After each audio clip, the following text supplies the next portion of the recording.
dans notre foi islamique. Parce que beaucoup de personnes se sont converties en islam après avoir découvert la vérité de l'islam dans leur Bible. Qu'on peut intituler comme ça l'islam dans la Bible. Et si l'islam se trouve dans la Bible, celui qui n'est pas musulman, il doit se dépêcher pour devenir musulman. Parce que la pratique que tu as rejetée ou que tu as refusée dans l'islam, tu trouves ces pratiques-là dans ta Bible. Tu as refusé de porter le voile, ma soeur non musulmane. Tu vas trouver le port du voile est obligatoire dans la Bible, dans 1 Corinthiens 11, verset 5 à 7. Non.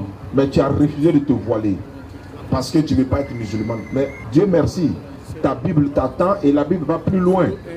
Si la femme qui ne veut pas se voiler, elle n'a qu'à se raser la tête. Et tu as deux choix. Soit tu te rases la tête, tu te coupes les cheveux, tu restes coco taillé éternellement, ou bien tu te voiles. Il y a une soeur qui nous a dit comme ça, je préfère me raser. Il a dit bon, c'est pas grave. Donc tu désobéis à une loi de ta Bible. En plus de cela, la Bible parle à Moïse en disant, Moïse et son frère Aaron ont pris l'ablution. Mais Surat 5, verset 6, l'ablution est mentionnée. Toi tu as fui l'ablution dans l'islam parce que tu trouves que oui, c'est trop fatigant et tout ça. Pourquoi on ne peut pas aller faire la prière? On est obligé de passer par tous ces détails-là.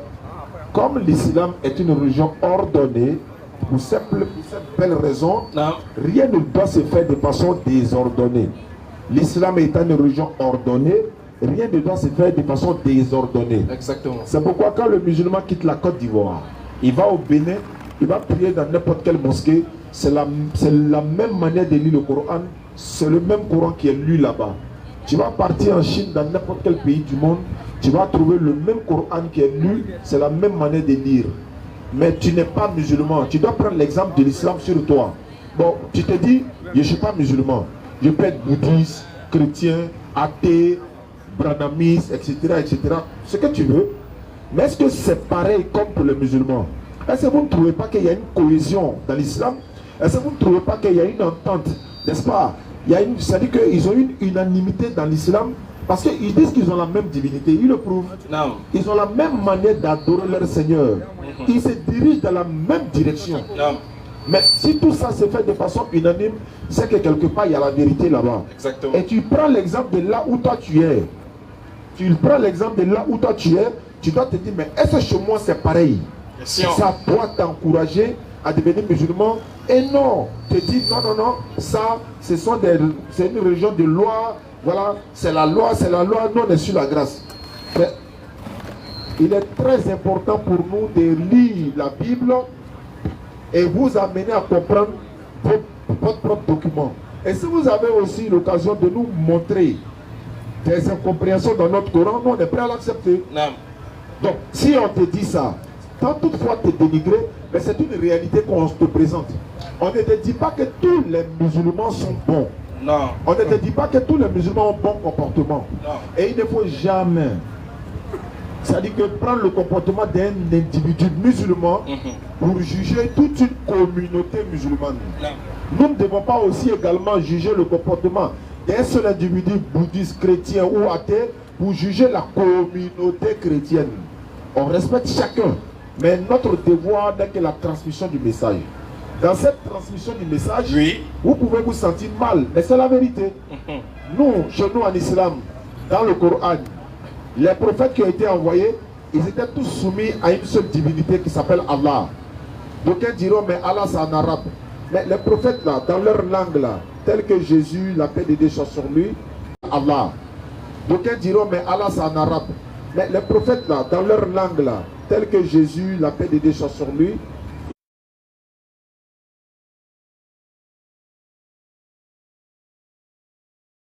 voir notre religion à la place publique. Non. Et puis on présente cette religion-là, on dit bon, nous on a la meilleure des religions, il se pourrait qu'il y a des failles dans notre religion, peut-être qu'on peut ne pas voir. On vous donne l'occasion de venir montrer ces failles-là, on va essayer de voir si on va se repentir ou on va quitter cette religion, on le fera. Ou bien si c'est vous qui n'avez pas compris, on va essayer pour vous expliquer. Exactement. Voici le but de notre présence ici également. Non. Mais en même temps pour vous dire, il n'y a que la religion musulmane, c'est-à-dire la soumission à la volonté de l'Éternel. Beaucoup de personnes se disent par exemple, est-ce que les musulmans et les chrétiens et les bouddhistes etc., etc. Est-ce qu'on a la même divinité? Est-ce qu'on a le même Dieu? Nous disons oui, on a la même divinité. Mais est-ce que nous adorons la même divinité? Là, il y a un problème. Parce que si toi t'adores vache, nous n'adorons pas vache. Si toi t'adores un être humain, nous n'adorons pas un être humain. Si toi t'adores un objet, nous n'adorons pas un objet. Nous adorons celui qui, on ne peut pas le voir. Il est invisible. Allah dit, le regard ne peut le percer, tandis que lui, il saisit tous les regards. C'est lui que nous adorons.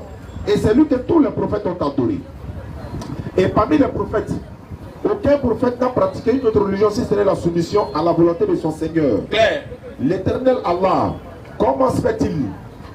Il va envoyer Abraham, alayhi salatu wassalam, avec par exemple la religion d'Abraham. Il envoie Jésus avec la religion de Jésus. Il envoie Moïse avec la religion de Moïse, la paix de sa société et tous, et celle de Mohammed sallallahu alayhi wa sallam avec sa religion. Mais s'il y a une contradiction entre ces religions, qui est à la base? C'est lui qui est à la base, parce que tu as envoyé chacun avec sa religion. Non, il a envoyé chacun avec la même religion. Surat 42, le verset 13, s'il vous plaît. On va essayer de vérifier 42, 13. Vas-y, frère. Qu'est-ce que Allah nous dit en ce qui concerne la religion? À qui il a donné ou il a enjoint la religion? À quels sont ceux-là? Les pères ou encore les bâtisseurs. Surat 42, le verset 13. Surat 42, au verset 13. Il vous a légiféré en matière de religion. Allah dit, Allah vous a légiféré. Le prophète sallam nous raconte, Allah vous a légiféré en matière de religion. En ce qui concerne la religion, c'est pourquoi souvent, quand on veut faire des débats avec les non-musulmans, ils vont venir, non, on prend le thème, Jésus est Dieu, il n'est pas Dieu. On prend le thème, nous on leur propose souvent un thème. Entre l'islam et ta religion, entre l'islam et toute autre religion, quelle est la meilleure des religions? Venez comparer. Ils disent non, nous ce n'est pas une religion, nous ne sommes pas dans une religion. Ceux par exemple qu'on a rencontrés au Bénin, ils ont dit, nous ne sommes pas chrétiens, on est disciples de Jésus. Mais c'est la même chose. Bon, ça va se savoir. Donc en ce qui concerne la religion, il vous a enjoint en ce qui concerne la religion, c'est enjoint à Noé. La religion qu'il a enjoint à Noé, ce que nous t'avons révélé. Ce que la religion que nous t'avons, toi Mohammed sallallahu alayhi wa sallam, nous t'avons révélé également. Non. Abraham. Ainsi que ce que nous avons enjoint à Abraham. À Moïse. Également à Moïse. Et à Jésus. Même à Jésus également. Établissez la religion. Voici les recommandations de leur Seigneur. Il a dit, établissez la religion. Parce qu'il a dit, ce que nous avons enjoint à Noé, à Abraham, à Moïse. Vous voyez, il est place par ordre d'arrivée. Ce qui veut dire, Noé est avant Abraham. Abraham est avant Moïse, etc., etc. Donc, ce que nous avons enjoint au prophète, ça dit que, il dit, établissez la religion. Si elle avait dit, établissez les religions, chacun allait avoir sa religion. Mais il dit, établissez la religion. Et n'en faites pas un sujet de division. C'est un ordre, c'est une recommandation. Non seulement établissez la religion, mais n'en faites pas un sujet de division. Exactement. Donc, vous avez la même religion. C'est pourquoi souvent on se tape la poitrine et on dit, mais attends, frère, parmi les prophètes là, il n'y avait pas un prophète qui était chrétien. Il n'y avait pas un prophète qui a adoré d'autres divinités en dehors de la même divinité que Moïse, qu'Abraham, que Jésus. Donc ils ont la même divinité. Si chacun avait sa divinité, mais le ciel allait dans le désordre, comme Allah allait dans le courant. Si chacun allait, chaque personne allait avec sa divinité, oui. Imaginez un peu le Dieu du soleil, qui est différent de la lune, qui est différent du vent, qui est différent de la nuit et du jour. Et imagine qu'il n'y a pas là-bas, entre là-bas. Les divinités là, le monde sera dans le désordre. Celui qui donne le vent là, lui va fermer le robinet. Celui qui doit donner l'eau, lui n'est pas content de lui, va fermer. Non, Allah seul a, n'est-ce pas, le pouvoir sur tout ça, Inch'Allah. Donc pour vous dire, nous sommes venus vous donner le message de l'islam, le message de paix et de cohésion et de fraternité. Et surtout, nous avons parlé ici avant notre départ. Nous allons le répéter nuit et jour. Chers frères et sœurs, jeunes musulmans et non musulmans, vous savez très bien, dans 2 mois ou dans 3 mois, il y aura les élections présidentielles en Côte d'Ivoire. Il va y avoir une élection. On va élire un président de la République qui va nous diriger durant 5 ans. Mais avant d'aller voter, il y a des personnes qui sont en train d'attiser la haine dans le cœur de la jeunesse ivoirienne. Et la plupart de ces gens-là ne sont même pas sur le territoire ivoirien. C'est ce qui fait un peu mal quand même. Donc nous devons comprendre que eux, ils ne sont pas en Côte d'Ivoire. Ils sont soit en France, soit en Belgique, soit dans des pays lointains. Et puis il dit, ça va se gâter, ça va se gâter. Mais toi, tu dois t'asseoir d'abord, regardez. Hein. Il y a un qui parlait la dernière fois, il a dit, moi je suis venu en France, j'ai la nationalité française. Mon père est français. Mais voilà comment ça s'est passé en Côte d'Ivoire. C'est ça. Mais c'est un Ivoirien. En même temps, il a la nationalité française. Donc en même temps, il se sécurise. Vous voyez, non? Lui a déjà la nationalité. Donc ça veut dire que, quoi qu'il en soit là, il a au moins un quota chaque fin du mois que l'État va lui donner, il a la nationalité. Mais toi, tu es assis à la Cypresse, tu vends ton téléphone. Lui, la nationalité française. Et puis, comment il allait là-bas? Et puis, il a dit, bon, les gars, on va couper le live et il va aller au para. C'est bon, hein? Lui, il s'en va au travail. Alors que le live qu'il était en train de faire là, c'était pour vous dire, apprêtez-vous, hein? Mais en même temps, lui, il s'en va au para. Or, toi, ici, en Côte d'Ivoire, tu es en train de prier Allah pour que ceux qui nous dirigent nous donnent du boulot. Mais lui, non seulement, quand il n'est jamais monté d'avion, il est monté d'avion, il est parti en France. Il est dans Fréon, il est assis dans sa maison. Il est dans... Voilà, il a tout ce qu'il veut. Exactement. Et en même temps, lui, il est en train d'attiser la haine pour toi qui es à Abidjan. Mais d'aucuns se disent, mais attends, c'est trop bizarre que toi, tu nous demandes de faire quelque chose pour protéger toi ton intérêt. Parce que lui, son intérêt, c'est quoi? Lui, il gagne chaque fin du mois un quota que les gens lui donnent pour parler, pour faire la promotion. Mais quand on ne lui donnera pas ses francs, lui maintenant c'est nous, lui il va appeler, nous on descend dans la rue pour sécuriser lui son quota que lui gagne par mois. Ça veut dire que les gens, c'est pourquoi il y a un qui a dit à un, il dit bon les gars, bon c'est que sûr, on va essayer de descendre dans la rue parce qu'il y a eu ça, on n'est pas d'accord. Ah, il y a le nom d'une personne qu'on doit mettre sur la liste électorale, l'autre on va la donner, etc. Le gars a dit bon on va descendre dans la rue. Et il y a un qui a dit oui, il n'y a pas de problème. J'espère que quand on va sortir, c'est-à-dire que quand on sort là, nous on sort, hein. Ça veut dire on est ivoirien, on comprend. Il dit, Pépé, quand nous on veut sortir là, nous on sort, hein. Ça veut dire quand on sort là, tout ce qu'on croise là, on date et puis on s'en va. Subhanallah. Subhanallah. Maintenant, il dit maintenant, j'espère que quand on va sortir là, vous allez venir, on va sortir ensemble. Hein. Vous savez ce qu'il a dit? Je ne savais pas que je parlais à un mouton. Le gars te dit simplement de venir, on sortir ensemble. Il dit, je ne savais pas que je parlais à un mouton. Maintenant, au contraire, tu veux l'utiliser comme un mouton, il a déjà l'esprit. Toi, tu n'as qu'à sortir, non? Mais si on sort là, toi, tu viens et puis on sort ensemble. Et nous allons dire ça tous les jours, jusqu'au jour des élections, jusqu'après les élections. Qu'Allah protège la Côte d'Ivoire. Amen. Qu'Allah protège tous les Ivoiriens sans exception. Je dis bien sans exception. Même s'il est féticheur, qu'il est en Côte d'Ivoire, pendant ces élections, Allah dit, ne tuez pas la vie qu'Allah a rendu sacrée sauf en bon droit. C'est pas parce que le monsieur est féticheur que toi tu allais tomber sur lui, parce que pourquoi il est idolâtre. Ça c'est entre lui et puis Allah. Tu peux seulement lui passer le message dans ce que tu es là. Allah dit dans le Coran, Surat 4, verset 46, certes, Allah ne pardonne pas qu'on lui donne quelconque associé, mais à part cela, il pardonne à qui il veut. Là, on lui a transmis le message. Mais le féticheur, il a le droit d'aller voter. Mais vous qui allez peut-être descendre dans les rues là, si vous descendez dans les rues, nos magasins, nos petits grali qu'on a fait là, évitez. Bah, si toi tu es assis devant ton magasin, celui qui va venir dire non, c'est gâteau, va venir casser son magasin, il me trouve sur son chemin. Parce que moi, il protège mon bien. Toi, tu descends dans la rue pour protéger ton intérêt. Donc, soyons vraiment vigilants, chers frères et sœurs, que personne ne puisse nous manipuler. Claire. Ils ont mangé ensemble hier, ils sont en train de manger ensemble aujourd'hui. Demain, même après les élections, certains vont faire des alliances. Aujourd'hui, ils sont en train de faire des alliances entre eux. Nous voyons.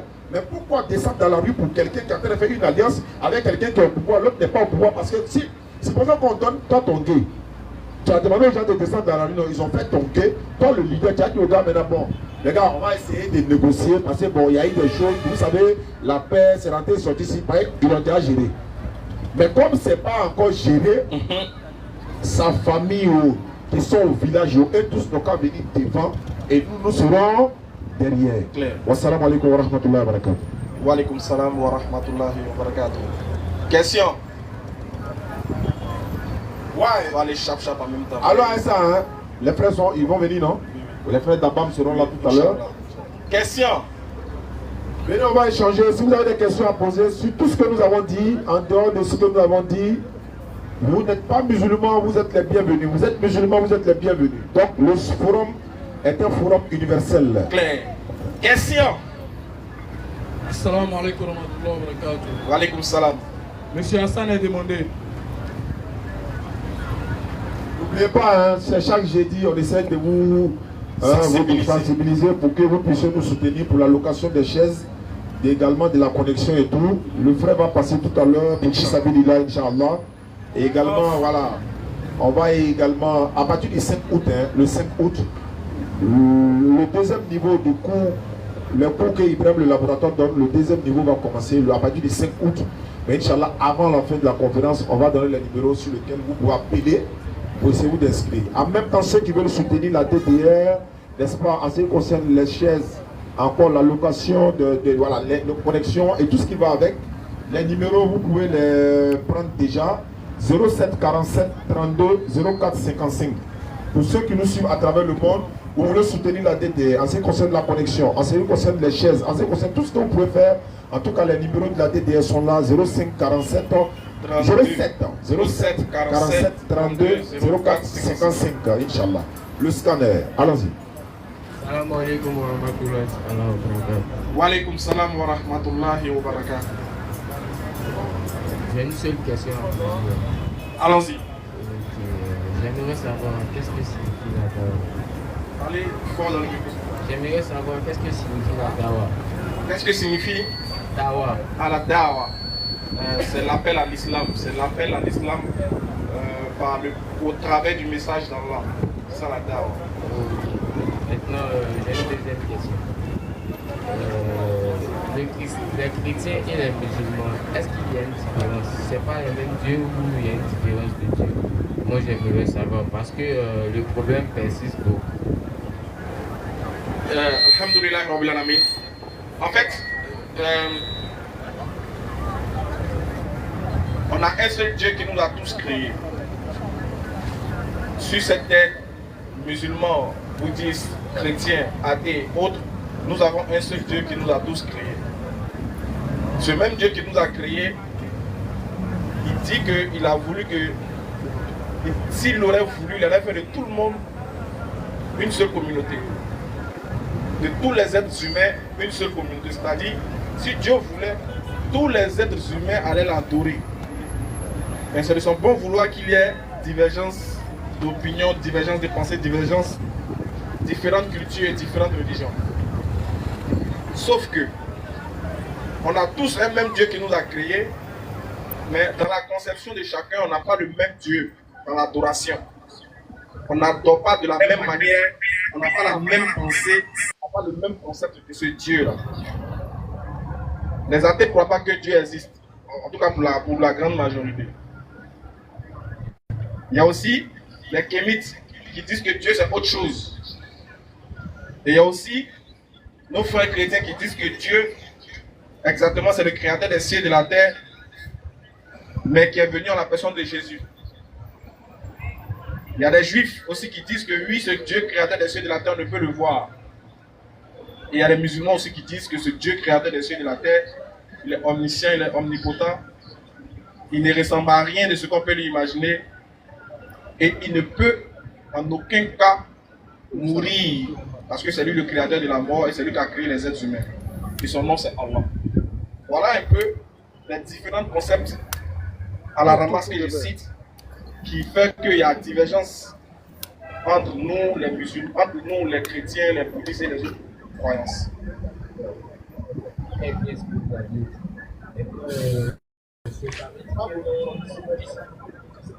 J'ai compris très bien ce que vous aviez dit. Ça veut dire donc, il suffit simplement qu'on prenne les trucs du bon côté, c'est ça? Ouais, ne pas vouloir penser comme les autres. Tu peux partir, être musulman, tu peux saluer un chrétien, être chrétien, tu peux saluer un musulman. Simplement, les versets en Coran, c'est écrit en français dans la Bible, c'est ça?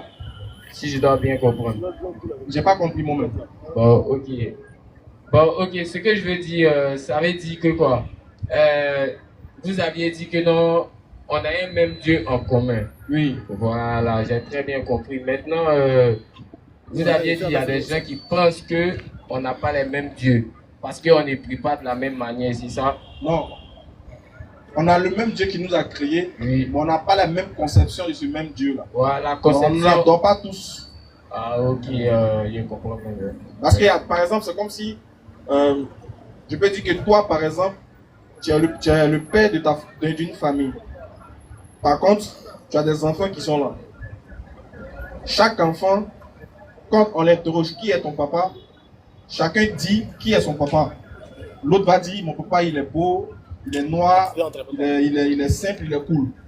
Mais il y a un autre enfant, quand on va lui demander, lui il va dire, il aura une autre conception de son papa, qui est différente ou qui contredit la première version du premier fils. Les deux pensent qu'ils ont le même père, mais ils n'ont pas la même conception de ce même père-là. Voilà un peu dans quel contexte on se situe. Voilà. Lui qui a créé les cieux et la terre, il n'est pas deux, il n'est pas trois, il est un. Et tous, nous sommes d'accord que c'est lui qui donne la vie, c'est lui qui donne la mort. Maintenant, arrivé sur la terre ici, nous tous, maintenant, chacun dit, moi là, je pense que celui qui a créé les cieux et la terre, c'est un arbre. Il y a d'autres qui disent, je pense que celui qui répond aux besoins des êtres humains, c'est la nature. Il y a d'autres qui pensent que celui qui répond, celui qui donne la vie et la mort, il est venu, il est devenu un homme, et lui-même il est mort. Et il y a d'autres qui disent, celui qui donne la vie et la mort, il donne la vie et la mort, en aucun cas ne peut mourir. Tu as vu qu'ils ont les différentes conceptions de ce Dieu-là. Mais ça ne change pas la nature de ce Dieu-là qui est un, dépourvu de toute idée idolâtre et polythéiste. Voilà ce que je peux répondre. Merci beaucoup. Le Kémite, c'est quoi? Qui ça? Un Kémite. Mon mot, il est cherché. Ah, ok, parce que j'ai entendu le mot, ça vient de donc je ne connais pas. Donc je t'explique alors. Bon, c'est un nouveau groupe d'une minorité de personnes qui sont un peu frustrées et qui sont un peu complexées, qui prétendent revendiquer les valeurs de la peau noire et qui demandent aux Africains de retourner à leurs sources, en d'autres termes, de retourner aux traditions ancestrales.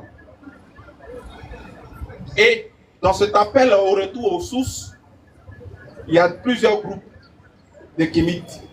Et il y a d'autres qui, quand ils nous disent de retourner à nos sources, en d'autres termes, sont en train de nous dire qu'on doit donner, on doit vouer un culte, d'une manière camouflée, mais on doit vouer un culte à nos ancêtres. On doit aller communiquer avec nos ancêtres qui, eux, ont déjà vécu, sont partis. Tu vois, non? C'est ce petit groupe-là qu'on appelle les Kémites, mais ils sont subdivisés en plusieurs factions.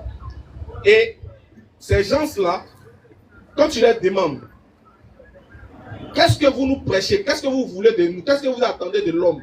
Ils disent que tout ce que nous avons reçu comme religion a été importé. C'est quitté ailleurs, c'est venu. Donc on nous a donné une religion importée. Et que nous, en tant que Noirs, on ne doit pas pratiquer ces religions importées venues de l'Occident ou encore de l'Arabie. Être musulman, quand tu es noir, on t'appelle noir-arabe. C'est-à-dire, comment toi tu es noir et puis tu suis, après eux, tu suis la culture arabe. Donc c'est-à-dire que pour eux, quand tu es musulman, automatiquement tu deviens arabe. Donc il faut laisser la pratique arabe là pour venir retourner à tes sources et faire la pratique ancestrale. Va voir ce que tes ancêtres ont laissé, ont légué pour toi. Communique avec la nature. Si tu as besoin de quelque chose, va immoler les bêtes, va faire ce que tes ancêtres. En tout cas, d'autres temps, il faut retourner, voilà, aux sources, d'après eux. Merci beaucoup. Il y a quelque chose qui me fatigue dans l'islam là. Comment je vais prier là? On me dit de faire quoi? De me laver. Tu n'es pas musulman? Oui, je suis musulman.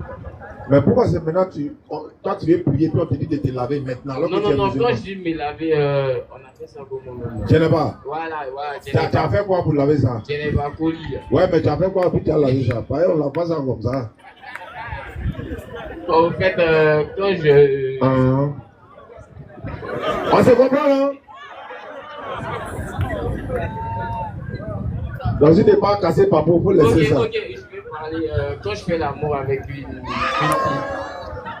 tu es marié? Je ne sais pas dire que je suis marié, j'ai une... Attends, tu es quitté où? Ah bon là. Tu joues avec ton enfant comme ça, hein. C'est-à-dire que Je ne suis pas marié, même quand Béni est quitté en France, il ne parlait pas comme ça. je ne pensais pas comme ça. Ça va pas venir te quitter. C'est pas bon, tu commets le haram et puis tu chocoles dedans. Tu es content dedans. On va faire ça, hein. Et puis non, tu n'as rien demandé, c'est toi-même tu viens dire que tu vas son te tout maintenant. faut aller demander pardon à Allah. Hein. Monsieur Diomandé a demandé. Pardonnez, sécurité, si vous voyez mon oncle là, ne le laissez pas rentrer ici, quoi. Pardonnez. Jamais, pas rentrer.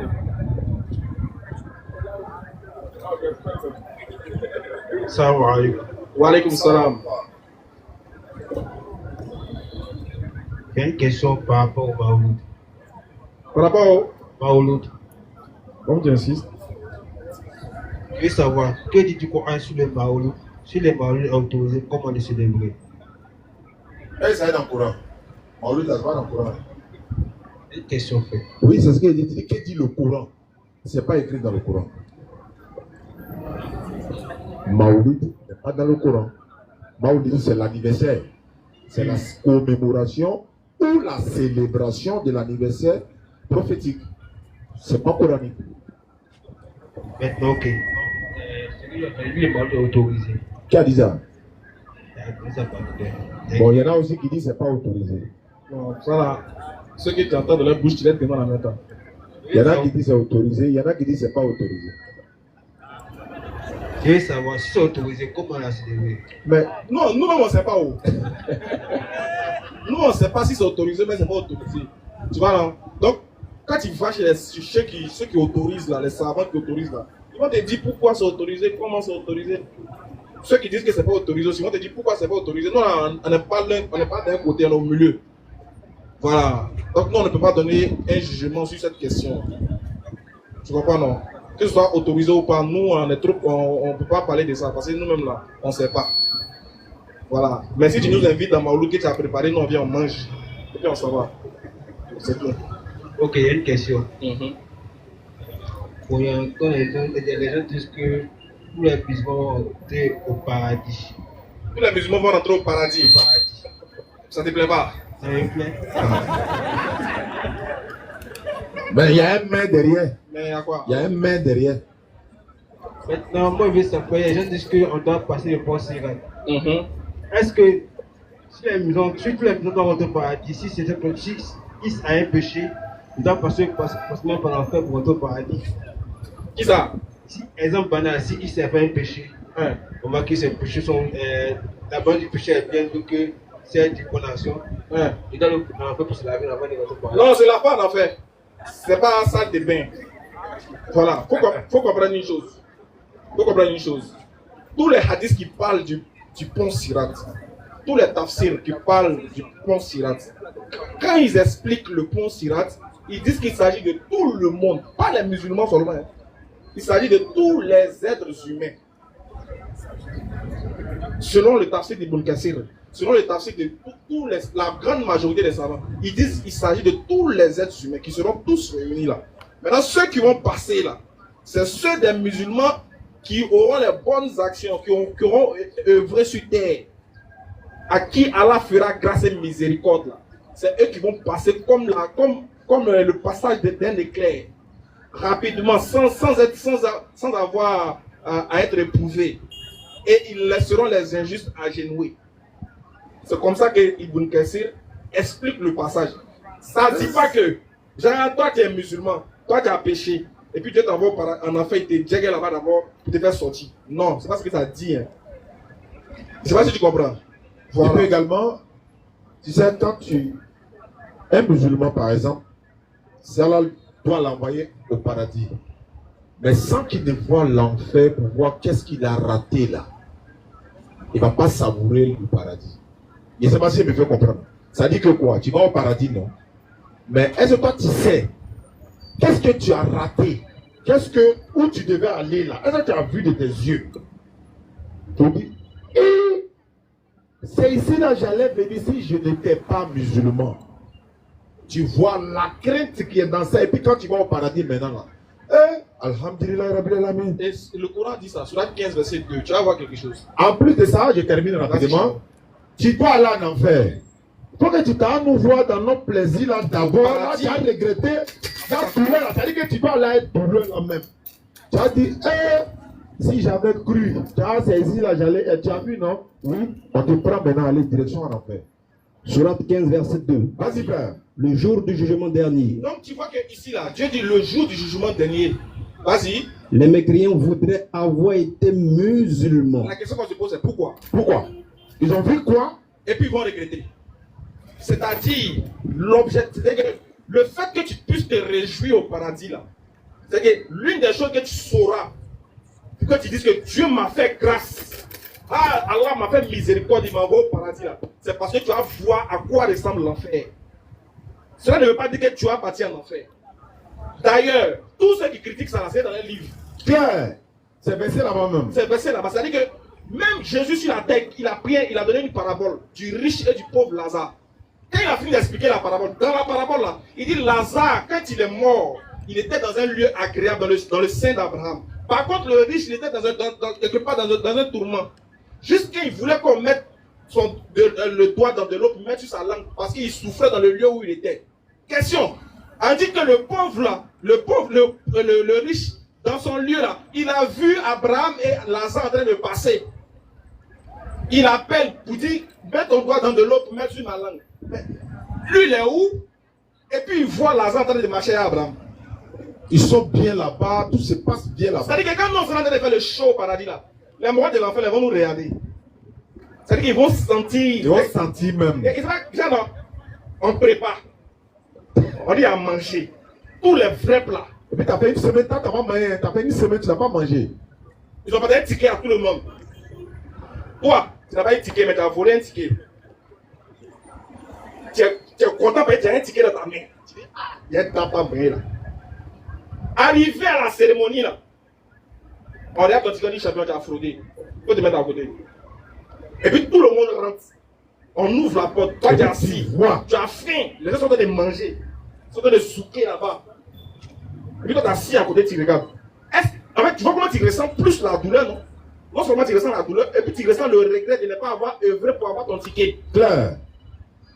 Et ces exemples-là, il y en a plusieurs. Les prophètes en ont parlé plusieurs fois. Celui qui te dit, parce que souvent les gens qui entendent enfer, en fait ils ont peur. C'est vrai d'avoir peur. Mais le croyant, le musulman, là, lui qui entend l'enfer, son cœur ne bat pas. Parce que Dieu l'a déjà rassuré que lui ne va pas goûter à l'enfer. Et ces versets-là sont légion dans le Coran. Celui qui a peur de l'enfer, là, celui qui n'est pas sûr.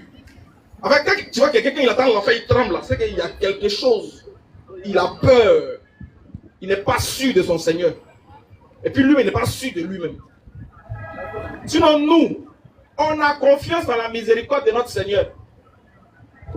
On dit c'est gâté. Dieu même dit dans le Coran, même le dernier musulman qui ne vaut rien, il va aller au paradis. C'est que le dernier des derniers, des tout derniers musulmans, lui il va aller au paradis. Donc nous là, c'est la mort seulement on attend. Où nous on est là, on attend de profiter. C'est temps additionnel, on est dedans. Claire. On attend fin du match. Et puis on continue le show là-bas. Donc ça peut te dire, le musulman ne va pas. Écoute bien, le musulman ne va pas goûter l'odeur de l'enfer. Le paradis là, c'est pour lui. Voilà pourquoi en dehors des musulmans, tu vas interroger tous ceux qui disent qu'ils croient en Dieu. Tu les demandes, si vous mourrez, vous partez où? Ils vont dire au paradis. Si tu les demandes même, quel est votre paradis? Comment est votre paradis? Ils ne pourront pas t'expliquer. Il n'y a que nous seuls. Hey, le Kémit. On va arriver. Il n'y a que nous les musulmans qui connaissons les contours de l'enfer, même les couloirs. On connaît tous les paramètres du paradis.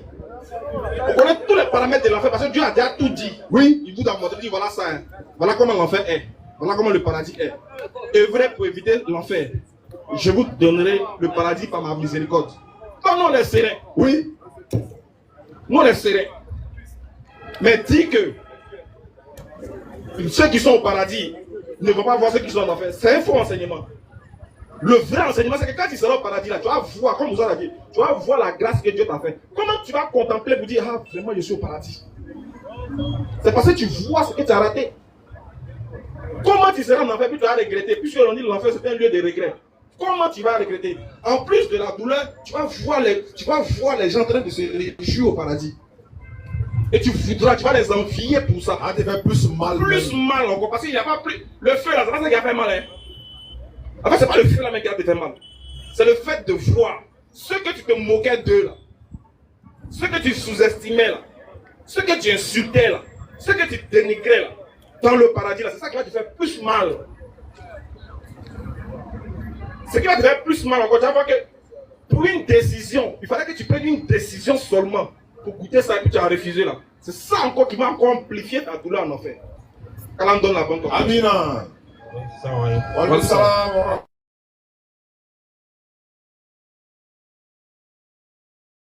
Pendant que Serge arrive, on assiste à l'arrivée de nos frères de la BAM 1781. Alhamdulillah Rabbi Alamin, wa salatu wa salam ala Rasulillah. Ils sont venus, n'est-ce pas, nous rendre visite, une visite de fraternité, d'amitié. Nous sommes dans le même domaine de l'interreligieux, comme je le disais tout à l'heure.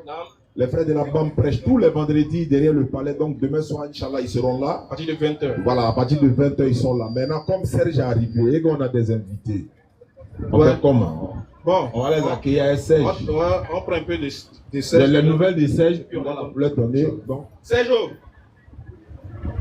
Où c'est un? Aïe, tu soulèves tes manches. Aïe. Bonsoir les frères. Bonsoir. Vous l'attendez, hein? C'est juste un renseignement en fait. Mais ça va, laisse, il va prendre. Laisse, il va prendre. Allons-y. Il va se mettre à l'aise, quoi. Bon, ok. J'ai appris que comment dire, le christianisme a existé bien avant l'islam au fait. C'est ce que tu as appris, non? Oui, oui. Donc? Maintenant, comme l'islam est venu vous êtes devant moi, donc je vais vous demander au moment où ça existait là, c'était valable ou bien ce n'était pas valable? Valable comment? C'était une religion acceptable, comment dire, à Dieu ou bien c'était... L'islam quoi? Voilà, c'était une religion ou pas? De Dieu au fait. Ouais, l'islam a toujours été une religion de Dieu. Non, christianisme. Christianisme? Oui, oui. Non. Donc ça n'a jamais été une religion de Dieu. Venant de Dieu. En tout cas, il n'y a pas un texte qui le dit. S'il y en a, vous pouvez nous donner, on prend acte et puis on change de langage. Donc c'est juste votre génération en fait. Ouais, ouais. Donc ça n'a pas été une religion avant même. Ou en tout cas, de Dieu. Ça peut être une religion, mais une religion de Dieu, ça c'est autre chose. Voilà, parce que le bouddhisme, ou encore les sectes, là, ils disent que le bouddhisme c'est une religion, mais ça ne vient pas de Dieu. Voilà, donc le christianisme peut être une religion, mais est-ce que ça vient de Dieu? Là, le problème. Oui. Également, les prophètes, là, comme tu as dit, le christianisme est venu avant l'islam. Non. Abraham, là, il n'était pas un chrétien. Ismaël, Isaac, Jacob, Jean-Baptiste, Salomon, David, Jésus, Noé, ils n'étaient pas chrétiens. Donc, le christianisme ne peut pas exister avant l'islam, alors que ceux-là étaient déjà musulmans. Abraham est musulman, Noé, etc. Jusqu'à Jésus. C'est après Jésus même que voilà, ces appellations sont arrivées. Donc l'islam était déjà là, parce que je répète encore, Abraham déjà musulman. Maintenant, comment entre Abraham et sa descendance là, qui va pratiquer la religion de l'autre? Question. C'est-à-dire que Isaac vient d'Abraham, Ismaël vient d'Abraham, alors que Jésus est sorti de tout cela. Mais Abraham lui-même là, s'il n'était pas chrétien, donc ces enfants-là, ils ne vont pas pratiquer une religion que les parents. C'est vrai qu'on voit ça aujourd'hui, mais ce n'était pas le cas des prophètes. Tous les prophètes étaient musulmans, il n'y avait pas un prophète chrétien. D'accord, ok, il n'y a pas de problème. La prochaine question, c'est quoi? Non, c'est la même question. On continue? Bon, c'est un peu... C'est un peu étonnant d'attendre que le christianisme n'a jamais existé. Genre, ça n'a pas été... Voilà. Genre, ça n'a pas été une religion de Dieu. C'est là, c'est ma première fois d'entendre ça. Bon, d'accord. Ah, ok, comme c'est ta première... éclairer un peu il n'y a même pas de souci. Comme c'est ta première fois, d'entendre ce propos. Oui. Ça sera ta deuxième fois d'entendre encore une explication, l'explication détaillée, claire, limpide, confus et précis d'une deuxième bouche. Sur ce, on va donner la place à notre ustaz. Oui. Bismillah, ustaz. Béni Islam et Moaz. Vraiment, le frère sergent veut savoir des choses. Vous êtes Serge, non? Et non, sergent. Ah si, le sergent, c'est qu'il est policier. Ouais, c'est pas beau. Alhamdulillah, Rabbil Alamin, wa salatu wa salam ala Rasulillah. Voilà, ils vont te donner les détails. Moi, il dit. Puis moi, ils vont détailler ça pour toi. Maintenant, le reste, voilà, devant nous, quoi. Voilà.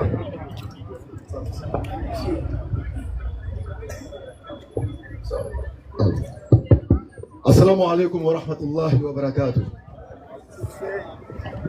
Très heureux de nous retrouver ici au forum de nos frères de la DDR pour partager avec vous ces instants de spiritualité et de délices spirituelles. C'est toujours encore, comme je le dirais, un plaisir d'être parmi cette jeunesse consciente qui a compris l'essentiel de ce qu'ils sont. Parce qu'Allah, il a établi la base en disant et partant de ce fait-là, tout jeune doit comprendre le but et la raison de son existence. Donc, l'interrogation du frère n'est pas une interrogation bête. C'est une interrogation qui est censée, parce que nous supposons qu'il est en quête de cette connaissance-là qui n'a pas encore véritablement percé. Effectivement. Et notre devoir, c'est de nous faire fort et pouvoir lui donner le peu que nous savons. Parce que personne n'a la connaissance infuse. C'est clair. C'est pourquoi en Pamara on dit au Doni. Doni Koroloko Fitini. Ça veut dire personne n'a la connaissance infuse. Si tu veux être le plus grand chef du monde, tu as Doni. Effectivement. On n'a pas tout. Non. Donc sur cette base-là, on va essayer de vous donner ce que nous avons. Je peux, concernant votre question. À savoir le christianisme et l'islam. Allah nous rappelle dans le Coran en disant et de ceux qui disent nous sommes chrétiens, nous avons pris leur engagement. Effectivement.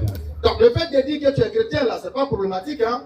Ça va dépendre maintenant de ce que tu as compris du fait d'être chrétien. Est-ce que tu es chrétien parce que Jésus est Dieu, fils de Dieu, mort sur la croix pour toi? Ou bien est-ce que tu es chrétien au temps de Jésus parce qu'il a annoncé le tawhid et la connaissance d'Allah, et lui en tant que son prophète, nous avons pris leur engagement. Mais ils ont oublié une partie de ce qui leur a été rappelé. Ah, c'est clair. Comprends, frère? Donc, l'islam est avant toutes les religions que tu vois là. Effectivement. Il n'y a pas une religion. Bon, ils diront qu'ils ne sont pas religieux. Mais une personne qui te dit qu'elle n'est pas religieuse, attention, il faut savoir qu'elle n'a pas encore toute la profondeur de l'étude même spirituelle. Effectivement. Parce que la religion, par définition, c'est la connexion. C'est la relation qu'une entité a avec une divinité. Donc tout être humain, tout ce qui existe est religieux d'une manière ou d'une autre. Effectivement. Comprends? Donc la seule religion sur cette terre, c'est l'islam. Pourquoi l'islam? Parce que l'islam n'est pas attribué à un être humain. Effectivement. L'islam, sa racine, c'est salam, ça veut dire la paix. C'est un attribut du créateur lui-même. Non. Quand il y a le christianisme, à la fin du christianisme, tu as un élément dans la langue française qu'on appelle le suffisme. Faut doser, faut doser. Qui est le isme. Okay. C'est-à-dire le isme. Quand on met le isme à un mot, quand tu attends isme, christianisme, kémitisme, bouddhisme, athéisme, ça veut dire que tout ça, ce sont des idéologies humaines. Effectivement, doser, doser encore, doser. C'est des hommes qui ont pensé, réfléchi, et puis ils ont mis un concept en place. Doser concept. Ils ont pensé et réfléchi, et puis ils ont mis un mouvement spirituel en place. Exactement, ça passe. C'est pourquoi ils ont ajouté le isme. Voilà. Mais quand tu regardes l'islam, si tu attends, islamisme, tu vas voir que c'est la morale de terreau là. Qu'est-ce qu'il connaît terreau, c'est quoi? Ça va grave, faut te débrouiller avec. Donc c'est terreau. Sinon, c'est islam, attribut de Dieu lui-même. C'est pourquoi là il a dit dans le Coran que quiconque désire une autre religion que l'islam, tu ne seras point agréé ni ici-bas, ni dans l'au-delà. Ah, c'est clair. Tu seras parmi les perdants. Effectivement. Pourquoi l'islam? La sourate 30, le verset 30, tu vas voir quelque chose. Allah va dire quelque chose de très important concernant l'islam. Dirige tout ton être. Il demande à l'être humain de diriger tout ton être. Dirige tout ton être vers la religion. Vers la connexion, la relation. Exclusivement pour Allah. En français, quand on parle d'exclusivité, c'est en totalité, c'est pas en partie, c'est pas en moitié. Tu y vas en plein. Effectivement. Il s'est belalo, il parle belalo, secrétaire. Non, tout est dedans. Exclusivement. C'est clair. Exclusivement pour Allah. Il dit tout ton être. L'être ici, c'est quoi? Le corps, l'âme et l'esprit. Tout Effectivement. ton être, exclusivement. C'est ce qu'on appelle en islam la fitra. La fitra, c'est ta saine nature. C'est pourquoi tu ne vas pas trouver un homme qui dit que, même la tête qui dit Dieu n'existe pas, il va te dire que lui-même, il est son Dieu. Parce que d'une manière inconsciente, c'est implanté en lui la connaissance de Dieu. Mais il refuse d'admettre celui qui a été établi comme étant Dieu. C'est clair. C'est ça l'islam. Effectivement. Ce n'est pas le christianisme. Dirige tout ton être Exclusivement. pour Allah. Telle Telle est la nature. la nature. Allah originellement donné aux hommes. Pourquoi quand tu regardes de l'autre côté, on te dira, dans le livre de Marc ou Matthieu, je ne sais plus, parce que moi c'est la lettre. Les chiffres, je pas dedans. On te dit, tu aimeras ton Seigneur, ton Dieu, de tout ton cœur, de toute ton âme, de toute ta pensée. Marc 12, 30 à 31. Marc 12, 30 à 31. On dit, Écoutez. donc tu donneras tout ton être, toute ton âme et toute ta pensée au Seigneur. C'est ce que le Coran vient de te rappeler. Exactement. C'est ça, la saine nature et la saine orientation, la saine spirituelle. Non. Voilà ce que je pouvais te dire en concernant la réponse, Inch'Allah, avant qu'on rentre dans le cadre de la prédication. C'est bon, frère. Merci beaucoup. Ouvrez son micro. Vraiment, c'est étonnant. Hein. C'est étonnant d'entendre que la religion chrétienne n'a jamais existé. Bon, c'est ma première fois. Non, ça a existé. Voilà. Mais c'est pas de Dieu. Voilà, ça a existé. Mais c'est pas de Dieu. Voilà. C'est une conception humaine. Mais pourquoi toi ça t'étonne? Salam alaikum wa rahmatullahi wa barakatuh. Wa alaikum salam wa rahmatullah. Comment? Après avoir écouté Béni 10 minutes. C'est son travail. Parce que non, frère, pourquoi ça t'étonne au fait? Non, parce que quand je me renseigne un peu, je change avec mes amis musulmans, ils m'ont toujours dit que la religion chrétienne a existé bien avant. Mais tu sais, le problème c'est quoi? Tu es chrétien, non? Non, pas. Ok, maintenant ceux qui te disent ça là, est-ce qu'ils t'ont donné des versets pour appuyer ce qu'ils disent? Non, ils n'ont pas donné. Voilà, parce que comme nous on lit les versets, ce qu'on a dit là, c'est ce qui est ça. Quand tu regardes dans la Bible, lorsque Jésus était là, le mot christianisme n'a jamais existé de son vivant. Alors que les chrétiens disent qu'ils suivent qui? Effectivement. Ils suivent qui, les chrétiens? Réponds. C'est une question quoi. Oui. Ils disent qu'ils suivent Jésus. Mais comment se fait-il que de son vivant, il n'a jamais entendu le mot christianisme? Donc si Jésus ne connaît pas d'où ça vient, ça veut dire que c'est quitté quelque part qui n'a rien à voir avec Jésus, n'est-ce pas? Est-ce qu'on se suit? Donc si Jésus ne connaît pas le mot chrétien, ni une religion qu'on appelle christianisme, alors cette religion-là vient de qui? Voilà la question qu'on doit se poser. Question, réflexion, c'est tout. Donc quand nous on lit dans la Bible, il y a un passage qui dit... Acte 11, verset 26. Allons-y. Et l'ayant trouvé à Antioche, il l'a mené à Antioche pendant toute une année.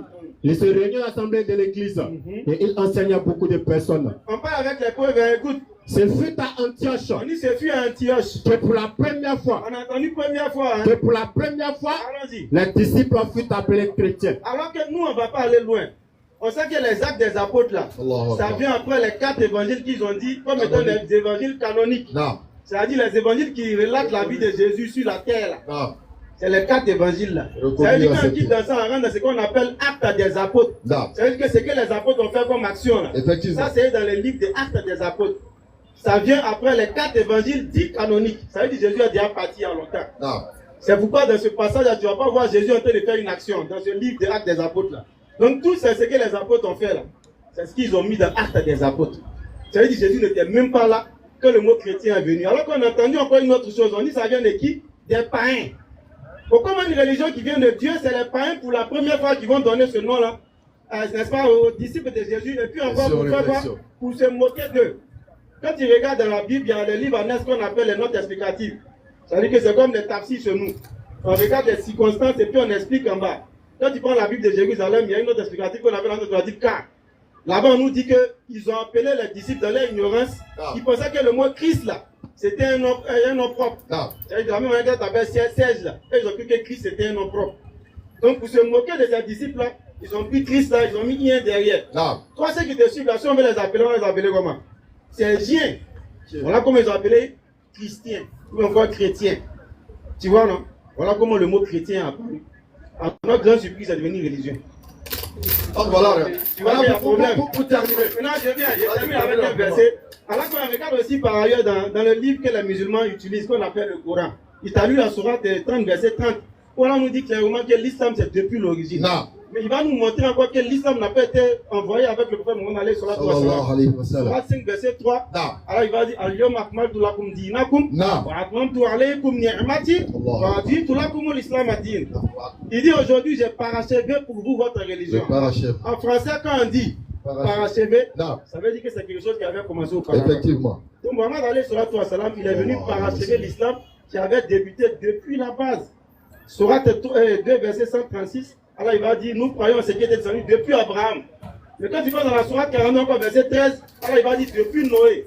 Ainsi de suite. Sourate 3, verset 32, alors il va dire qu'il Allah has coffert Adam, depuis Adam. Quand il prend les différents patriarches qu'il a choisis, il dit Allah has coffert Adam wa Nuhan wa ala Ibrahim wa ala Imran ala alamin. Au-dessus de tout le monde. Tu vois, Zuriyatan ba'aduha ala al-ba'd. Donc Allah il donne tous ces versets là pour nous montrer que l'islam, les patriarches qui ont été choisis, c'est depuis la base. Donc on n'invente pas. On n'est pas venu ici pour parler parce qu'on n'aime pas le christianisme ou bien parce qu'on veut que les chrétiens soient détenus de leur religion. Non, pas du tout. C'est les textes qu'on a lus. La Bible, qui est censée définir le christianisme, nous dit clairement dans le même livre que le christianisme est venu après Jésus. C'est pas nous on a inventé. On prend le Coran, on nous dit que l'islam existe depuis l'Ogwali. Donc, on n'a pas inventé. Là, si tu dois choisir une religion, en tant que personne réfléchie et intelligente, tu choisis quoi? Ce qui vient des païens ou ce qui vient de Dieu? Fais un choix. Allons-y. Tu comprends pas? Fais un choix. Ça veut dire que si tu dois choisir une religion, tu as dit que tu n'as pas de religion. Pour le moment. Voilà. Si tu dois choisir une religion, on t'a présenté deux choses. Une religion où on te montre la sentence, on dit que ça vient depuis les différents patriarches, depuis Adam. Après Adam, c'est qui? C'est Dieu, ça remonte directement à Dieu, c'est le premier humain. De l'autre côté, on te donne la chronologie, on te montre que la religion même qui dit suivre Jésus est apparue après Jésus. Ça veut dire que Jésus même ne connaît même pas cette religion. Donc tu choisis quoi? Donc il y a un problème. Forcément, c'est la religion. Quelle religion? Islamique, normalement, c'est la religion islamique. Lève ton index. Donc c'est clair, tu vois. Lève ton index, tu répètes. C'est pourquoi on a avant ça. C'est pourquoi on a l'habitude de dire que l'islam c'est pour les doués d'intelligence. C'est pas un juge. Tu vois, il va se convertir, tu vois. Vas-y, ashhadu. Non, moi je ne peux pas rentrer dans une religion que je ne comprends pas pour le moment. J'entends, moi ma préoccupation c'était quoi? C'était pour savoir si le christianisme existait avant ou pas. D'accord, maintenant tu as su. Tu sais, non? Tu sais maintenant? Voilà. Tout à l'heure on parlait de la mort, tu as entendu? Effectivement. Donc tu sais, non? Oui, je sais très bien. Tu meurs quand? Non, je ne sais pas. Donc lève ton index. Ashhadu. Parce que dans une religion, quand tu veux rentrer dans une religion, il faut être sûr dans ce que tu veux t'engager. Tu ne peux pas venir un coup aujourd'hui en même temps. Je ne comprends pas. Le thème, c'était quoi? Je suis venu me renseigner. D'accord. Maintenant, une question rapidement. Je t'interromps. Tu as répondu que le christianisme n'est pas une religion qui vient de Dieu. Qui vient de Dieu. Pas ajouter dessus. C'est pas une religion qui vient de Dieu. Là, je suis d'accord avec vous. C'est les gens qui ont créé. C'est que sont les gens qui ont créé. Ça, je suis d'accord avec votre explication avec les preuves en appui. Mais, directement à l'islam, je ne suis pas venu poser automatiquement la question sur l'islam. En fait, on s'inquiète. Puisque toi-même, tu ne sais pas quand il meurt. Nous ne savons pas quand nous mourrons. Or, le destin le plus sûr, c'est quoi? C'est la mort.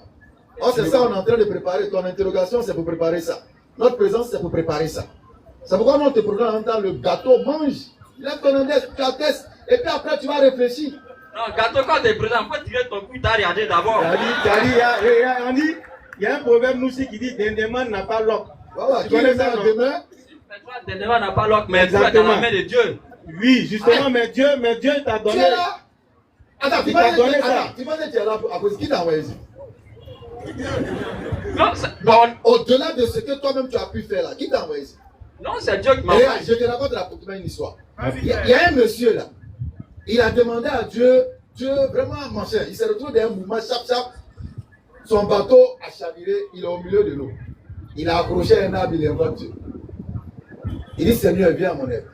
Il fait tous les doigts, il a tout demandé. Un coup, il y a un hélico qui part, et puis il descend l'échelle. Le moment là, l'hélico, moi il a dit Dieu, est-ce qu'il a dit avion? Et lui, c'est plus pour Abraham quoi. Ils sont partis. Il y a un bateau qui venait vous. Monsieur, tu es Dieu. Il faut quitter. Donc, ainsi de suite. C'est plus pour Abraham. Et puis d'abord, il a trouvé Dieu, il dit, God. Il t'a invoqué juste quand tu ne m'as pas répondu. J'ai attendu jusqu'à 6 mois et puis tu veux me punir. Il dit, petit, tu n'as pas vu avion là. Il dit, non, mais moi je t'ai dit, toi, il n'a pas vu avion. Il dit, mais avion là, qui a envoyé? Tu n'as pas vu bateau là. Tout ça là, c'était la réponse à ta demande. Dieu lui-même, il ne descendra pas. Mais il te montrera des signes. Et à partir de ces signes-là, tu pourras te rappeler qui t'a répondu. C'est clair. Donc, c'est parmi ces signes-là, tu es là. Lève les vestes. Non, pas pour le moment. Bon, même Ranzeko. Ok, vraiment, merci beaucoup. Ok. Quand je donne le temps. Alors, c'est. Traoré Lamine est demandé.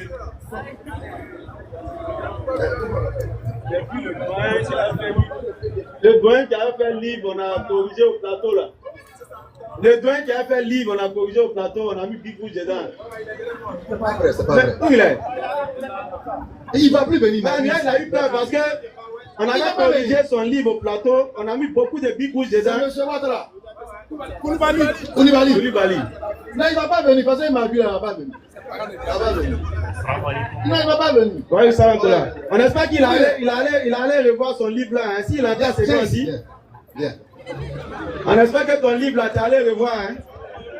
Parce qu'on a tracé dedans, on t'a dit d'aller changer tout ce que tu as écrit là. Pourquoi tu me fuis? 99% c'est faux. Pourquoi tu me fuis? Moi, c'est ma seule question.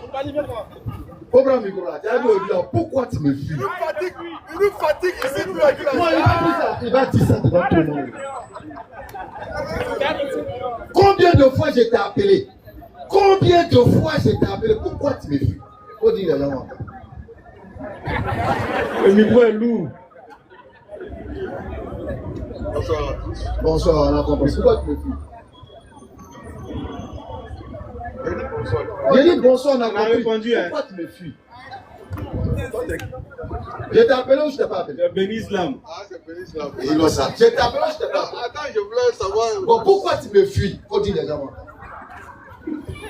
Silence radio, fréquence bruit. On va avancer. Voilà, on va avancer. C'est mieux. Les gens ont compris, les intelligents ont compris. Moi, je veux savoir, le livre là, tu as corrigé comme on a dit là. Il n'a pas corrigé, hein. Si on prend même Big Rouge encore. C'est pourquoi il fuit. On a tracé dans le livre là, il dit qu'il faut payer.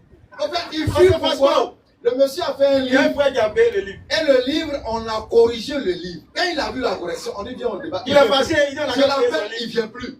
Il dit bon, je viens, il ne vient plus. Il me voit, il dévie. Donc c'est bon. Pour la Koulibaly, c'est Combien on a corrigé bon, trop d'accord. sévèrement. bon. On va avancer. C'est lui qui dit il y a Trinité dans le Coran. Figurez-vous le verset qu'il utilise, c'est quoi? Bismillahirrahmanirrahim. C'est bon. Koulibaly, c'est Puis il y bon. a Big Rouge, il a mis dedans là. C'est bon. Ça Bon, a les gens ont déchiré compris, feuille. c'est bon. On va avancer. Ah, ils ont compris. On va avancer. Merci D'accord. beaucoup. Maintenant, vous avancez pour aller où? Non, on va prêcher. On va prêcher. Ah, vous allez prêcher. On va essayer de te sauver. Comme les gens ont compris. Donc de temps en temps, tu viens, les frères vont continuer à t'enseigner jusqu'à ce que tu deviennes musulman. Inch'Allah. Donc tu viens. Hein? Non, il ne peut pas nous fuir et puis venir s'arrêter ici. D'accord. Non. En fait, je ne vais pas me poser une question. Il n'y a pas à répondre. C'est pas pour poser une question. C'est pour juste dire quelque chose. Vas-y. J'espère que ça vous répond à la question. À quelle question? Pourquoi tu me fuis? Pourquoi je te fuis? Oui. Bon, d'accord. Peut-être que je suis un menteur. Sinon, ce que je sais, c'est que tu as essayé de fixer plusieurs rendez-vous Il t'a appelé pour qu'on plusieurs puisse fois. parler en présence de votre maître Abdul Majid. Non, pas du tout. Il n'était même pas là. Ah bon? Ouais, il était même quand on s'est appelé, il n'était même pas là. Maintenant, pourquoi tu n'as pas accepté? Et puis j'étais là, je le vois dans le forum de TDR. Effectivement. Le jour, c'est pas le frère là qui est là. signe. Il dit oui, c'est lui, mais on l'attend, il est où? D'accord. C'est pas important même. On va gagner. Ok, maintenant DDR n'a pas pu répondre Non, ils ont tout répondu. sur les livres. Ils ont tout répondu. Ils m'ont dit qu'ils n'ont pas répondu. Maintenant, si tu es Ils n'ont prêt pas pour pu, le livre, ça c'est un autre cas. Oui, je Tu suis nous prêt. trouves où on dort là. Et puis on va faire sortir le livre là, on va checker ensemble. Mais est-ce qu'on a bien corrigé? Est-ce que tu as pris en compte? C'est ça, on demande d'abord. Parce qu'on ne peut pas faire plusieurs corrections quand même. Tu vas nous payer, hein? D'accord. Par contre, tu vas donner ton livre à un éditeur. Là. C'est comme ça qu'on a fait pour toi. D'accord. Moi, je dirais. Rapidement, C'est Dieu qui sait faire les choses. Hein. Moi, je suis venu aujourd'hui, je pensais voir mes amis de la DDR. C'était pour venir leur demander la route. Et leur dire que, bon, vraiment, c'est. Non, je reprends ma fonction de pasteur. Aïe! Tu as toujours été pasteur, non? Non, non. Quand je les ai rencontrés ici, je leur ai dit que j'ai été suspendu de ma fonction de pasteur à cause du livre que j'ai écrit sur le Coran. Ah, d'accord. Okay. Et que bon, pour pouvoir continuer à travailler sur le Coran, j'ai accepté de me mettre de côté pour faire le travail qu'il fallait faire sur le Coran. Et ça fait 23 ans, depuis 2002. Bon, ça là, vous avez entendu 23 ans, non? Un jour, il va comparer ça à la prophétie de Nabi alayhi salatu wa salam. Vous allez dire qu'il a dit. C'est publicité, la vérité. J'ai fini. 23 ans, un jour, il va dire. J'ai fini. Donc, j'ai fini. Koulibaly, on va gagner du temps. Oui, gagne du temps. Nous là, on gagne quoi? Ce qui va te redevenir pasteur. Moi? Non, je suis venu dire au revoir à mes amis. Il y a mon fils qui est là. C'est le fils du pasteur. Ça veut dire que tu vas plus faire. Tu vas plus avoir des chances, c'est ça? Non, c'est fini. Ça va finir. Parce que là, tu auras des intérêts à proprement parler à protéger. Non, c'est pas des intérêts à protéger. Si. J'aurais trop de choses à faire que de venir. Il n'y a pas de problème, ça. Voilà.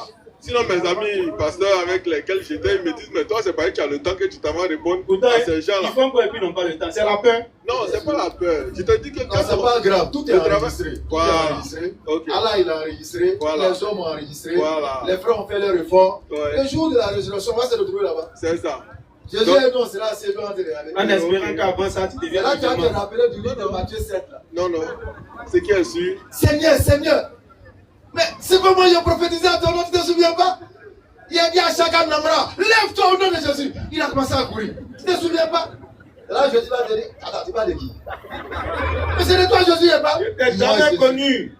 Moi, toi et moi, on se connaît. Arrière de moi. Parce que tu commets l'iniquité. Exactement. Et quelle est cette iniquité? Tu guéris en mon nom. Alors que moi, j'ai guéri au nom de Dieu. Parce que vous n'avez pas compris le paramètre. Quand Jésus dit, demandez en mon nom. Et cela sera fait pour vous. Écoute, ça ne veut pas dire de venir dire au nom de Jésus. Non. Jésus t'a dit quoi? Je n'ai point parlé de moi-même. C'est clair. Et tout ce que je dis, c'est le Père qui dit, Dieu dit. Donc quand il te dit je, est-ce que je c'est lui? C'est pas lui. Ah, c'est écrit Jean 12, verset 48 et suite. Je dis.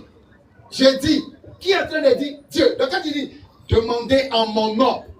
Qui est en train de demander à son nom? C'est celui qui met la parole dans sa bouche. C'est lui avancer, ciao. On va avancer, Inch'Allah. Prochainement, on va avancer. Donc merci d'être passé. Maintenant, je peux dire un dernier truc. Hier nuit. Tu as rêvé. Ouais. Ah ouais. Merci beaucoup, merci. Il y a une prophétie va sortir dans ça, amusez-vous. Ça dit tellement le connaît. Qui fuit qui alors? Non, aujourd'hui, non. Qui fuit? Non, aujourd'hui, on ah, vous fuyez aujourd'hui? Non. Vous connaissez que vous fuyez aujourd'hui? Oui, prophétie que tu es en train de faire là. Quand tu as compte ta fonction, tu vas expliquer ça là-bas. Si je te dis ce que j'ai vu en rêve hier nuit, tu vas fuir vraiment. Devant tout le monde ici là. Donc, c'est à cause du temps. Donc, vous reconnaissez que non, c'est pas de votre niveau. Voilà. Donc, c'est le maître que je voulais, mais malheureusement, il n'a pas voulu se présenter. Affaire ou un rêve là, c'est un niveau de Paul. De toute façon. C'est pas le même niveau. Non, de toute façon. Oui. De toute façon. Oui. La Bible t'a dit, oui. Satan s'est déguisé en ange de lumière. Oui. Donc, c'est pas toute lumière qui verra dans ta maison qui est Jésus. Bon, d'accord. Peut-être que tu vas voir une lumière, c'est Satan lui-même. Mais ce qui est intéressant. Maintenant, pour terminer, là, oui. est-ce que vous avez un petit exercice? Qui est Satan selon la Bible? C'est l'ange de lumière, Lucifer, qui est tombé. Est-ce que tu peux sortir un seul verset? Un seul verset. Un seul verset? Oui, de quoi? Que Satan est un ange de lumière. Mais Lucifer, ça veut dire porteur de lumière. Un verset biblique où on dit Satan est un ange de lumière. Je regarde ton premier ici. Comment Satan est un ange de lumière? C'est ce que tu as dit, non? Non. Tu m'as dit qui est Satan selon la Bible. Je t'ai dit que Satan était un ange de lumière. C'est écrit où? C'est écrit dans Ésaïe 28, lecture. Ézéchiel 14. Lecture. Je ne suis pas une encyclopédie. Non, pas problème. Ésaïe 14. Prends Ésaïe 14.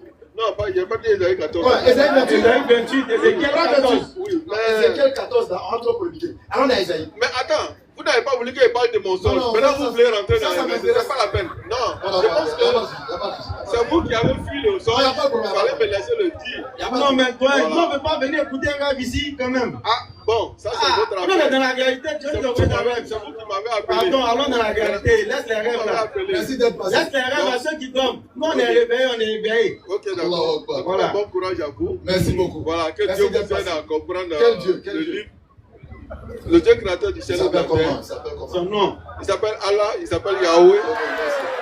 Attaque. Normalement, tu vas lever les textes, mais bon. Déjà, c'est un avantage. S'il dit qu'il s'appelle Allah, il s'appelle Yahweh. Tu vas lui demander même Yahweh, ça veut dire quoi? Jama qui ne connaît pas. Yahweh là. Tu as lui demandé, il ne connaît pas ce qui ça signifie. Parce que Yahweh, en réalité, ce n'est pas un nom. Écoutez. Yahweh, ce n'est pas un nom. Yahweh veut dire c'est lui Dieu. Mais c'est lui Dieu. Qui est Dieu? Yahweh, c'est lui Dieu.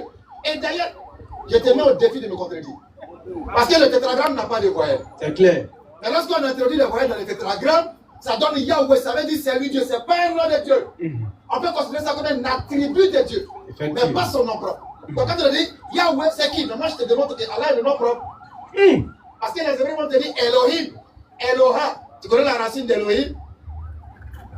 Est-ce que tu connais la racine de Eloha? Est-ce que tu connais la racine du nom Allah? La racine ici, c'est A-L-H, E-L-H, E-L-H, Elohim, Elah, tout ça c'est le même. Or, un mot n'a de valeur qu'avec la racine. La racine d'Allah, la racine d'Elohim, la racine d'Elah, c'est la même chose. C'est pourquoi tu ne trouveras jamais un juif en train d'insulter Allah.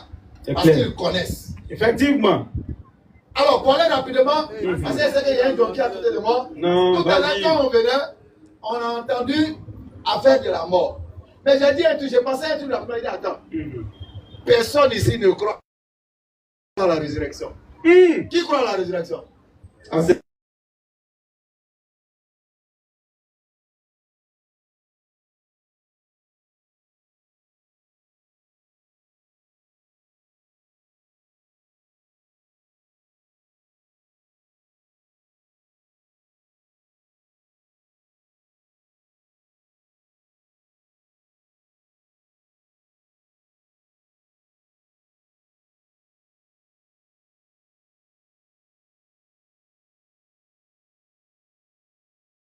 Et puis en nous-mêmes. C'est clair.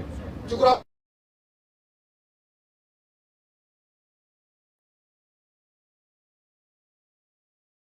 Pourtant, Allah te montre ainsi. Allons-y. Lorsque tu prends une graine, tu creuses la terre, tu mets la graine dans la terre.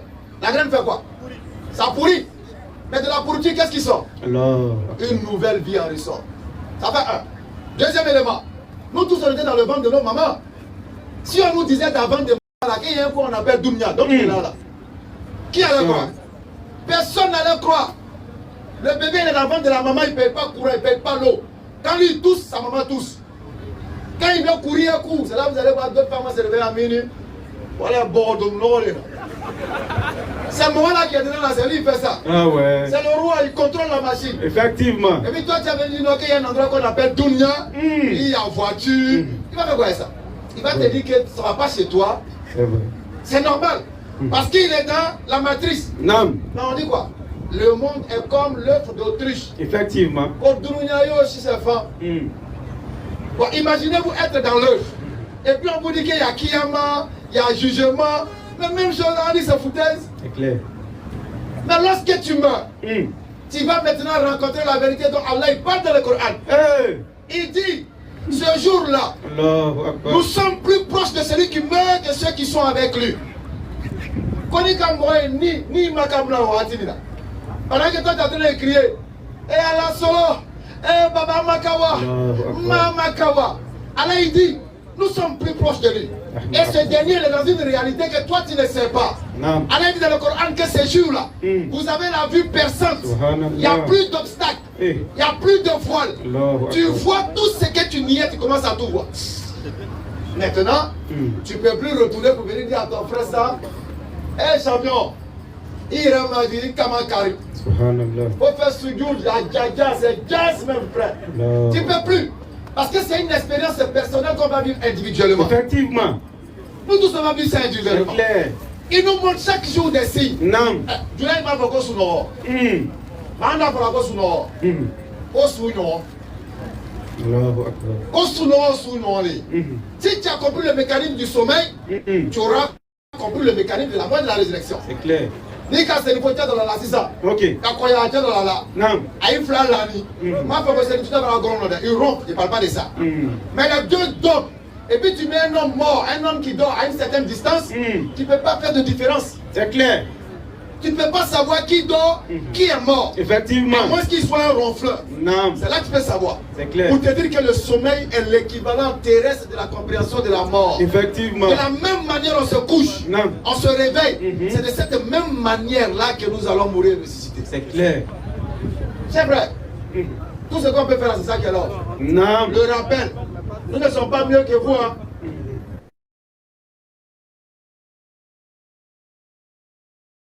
Nous ne sommes pas mieux que vous. Mais là, il y a des moraux ici, même Allah les aime plus que nous. Effectivement. Mais le devoir ici, c'est quoi? C'est le rappel. Quand ils montent, Hakil a dit. Non, Hakil a dit. Quand ils ont Hakil a dit.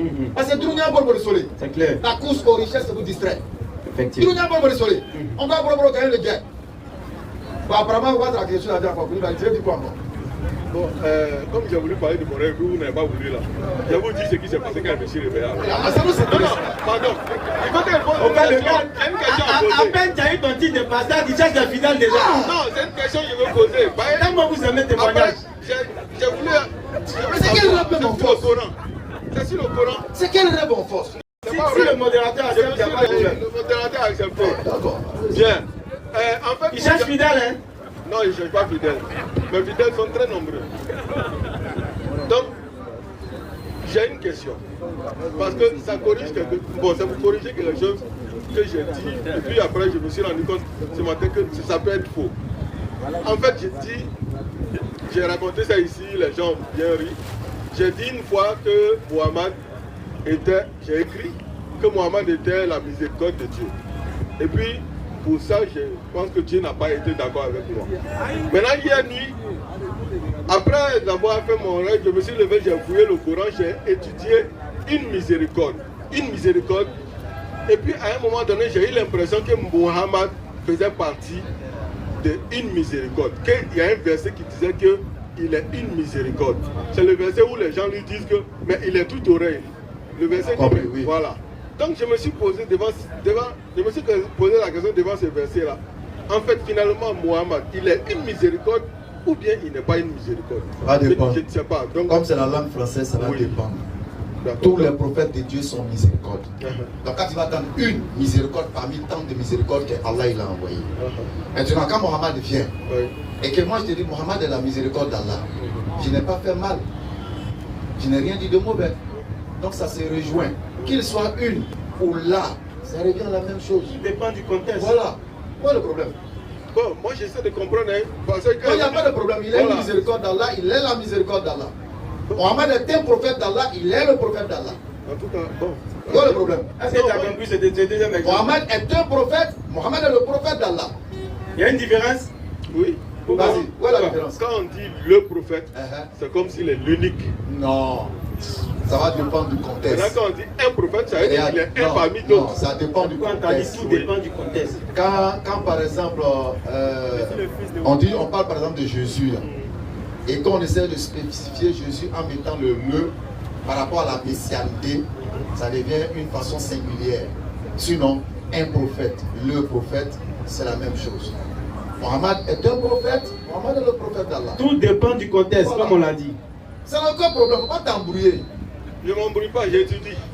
Non, quand tu études là, juste quand tu rêves à quelque chose, puis tu veux étudier. Ah, bon, c'est qu'il y a aussi, moi je pose les questions pour avancer. Donc, merci pour la réponse que vous avez donnée.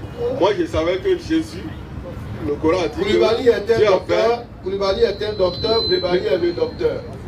D'accord. Sinon, je peut-être que le docteur peut te permettre d'identifier l'endroit où tu travailles, par exemple. Koulibaly est le docteur de Figayo. Voilà. Koulibaly est un docteur. Tu comprends? On peut dire ça comme ça. Oui, dans un cadre. Oui. Si on prend le cadre de Mohammed en tant que dernier prophète, là, il est le prophète et il est la miséricorde. Parce qu'il n'y a rien devant, il n'y a rien derrière, il est le seul qui est là. Donc il devient le et là, selon ce que tu as dit, dans le cadre d'être un. Ok. Lui seul. Ça se comprend. Maintenant, quand j'ai lu les autres versets qui parlaient de miséricorde là, j'ai eu l'impression que Dieu sauve par une miséricorde toujours. Bien sûr. Bien. Maintenant, donc, est-ce que Dieu sauve... Ah, c'est ce que j'ai lu dans les autres versets. Dieu sauve par une miséricorde. Quel exemple des versets? Pour Chouaïb, par exemple, Saïd, tous ces prophètes-là, on dit, si ce n'est pas une miséricorde d'Allah, vous n'aurez pas de secours. D'accord. Maintenant, est-ce qu'on va dire donc dans ce cas que Mohammed aussi est un sauveur? Tous les prophètes sont sauveurs. Bon, d'accord. Tous les prophètes sont sauveurs. Ça, on le dit. Pas dans le sens forcément que tu entends le sauveur, mais rien qu'à avoir la fonctionnalité du mec, tu comprends qu'il est sauveur ou pas. D'accord. Du moment où il est avertisseur, il est annonciateur, il est déjà un sauveur. Maintenant, pourquoi le dernier verset que j'ai lu, il y en avait 33, le dernier dit, tu n'es pas chargé de leur sauvegarde, oui. Ça veut dire que tu n'es pas leur sauveur. Bien sûr. Est-ce que Jésus peut sauver quelqu'un sans la volonté de Dieu? Voilà la question. Je te pose la question. Pasteur, réponds à ça là, il ne faut pas débrouiller le micro. Est-ce que Jésus peut sauver sans la volonté de Dieu? Jésus a dit, vas-y. Celui qui me mange est dans la vie. Je réponds à la question. Jésus sauve par son nom. Non. Est-ce que Jésus peut sauver sans la permission de Dieu? Mais Jésus est Dieu. Non. Il est fils de Dieu. C'est pas ça qu'il dit. Est-ce que Jésus peut sauver sans la permission de Dieu? Est-ce que tu peux faire quelque chose sans la permission de ton père si tu es un fils obéissant? Donc ça veut dire que Jésus ou Mohammed il sauve selon la permission de Dieu. C'est tout. Maintenant, fini. Maintenant quoi encore? Pourquoi le Coran dit précisément concernant Mohammed qui n'est pas chargé de la sauvegarde? Mais c'est normal. Nul ne peut venir à moi. Ça c'est pas dit au sujet. Nul ne peut venir à moi si le Père ne l'appelle. Alors, ouais. Donc Mohammed ne peut sauver que si Allah veut. D'accord. Tu ne peux venir à Jésus que si Dieu veut. Ok. Vrai ou faux? D'accord. Non, vrai ou faux? Ça c'est vrai. Ashhadu. Le chat est où? Ashhadu. Le chat est où? Ashhadu. Attends, tu as bien faut fuir. La main te réintégrer là. Si tu continues comme ça, ils vont te réradier. C'est quoi ça? Listen là. Si tu veux.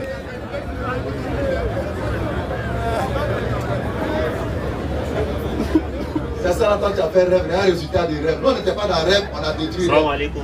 Wa alaikum salam. En fait, je voulais poser 3 questions. Ma première question est de savoir le mariage du prophète Mohammed sallallahu alayhi wa sallam avec Aïcha. En fait, j'étais là faire un discours avec un ami, il a fait un captif pour m'envoyer sur la 10 qu'on appelle Muslim, rapporté par Aïcha, que la paix de Dieu soit sur elle.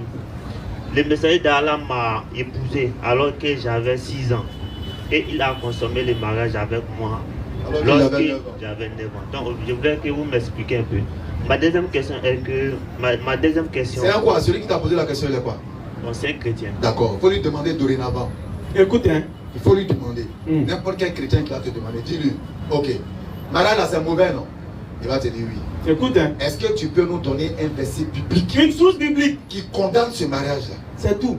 Faut même pas tourner à lui pour chercher. C'est un musulman. Il va pas trouver. On a fait des lives et des lives sur ça. Aucun chrétien, ni Kémite même d'ailleurs, n'a été capable de sortir. Les Kémites ont parlé de ça, on leur a dit la même chose. Une source selon laquelle ce mariage serait problématique.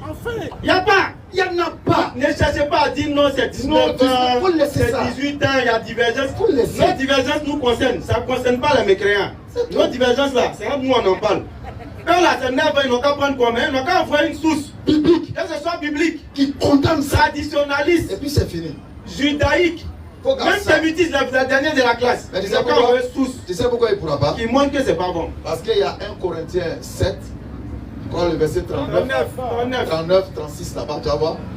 Là-bas, là, on te dit de marier ta fille lorsqu'elle est pubère.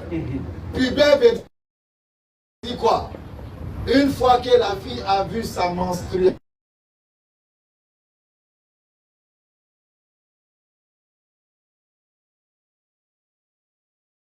Qu'on est apte au mariage. Je parle de l'âge.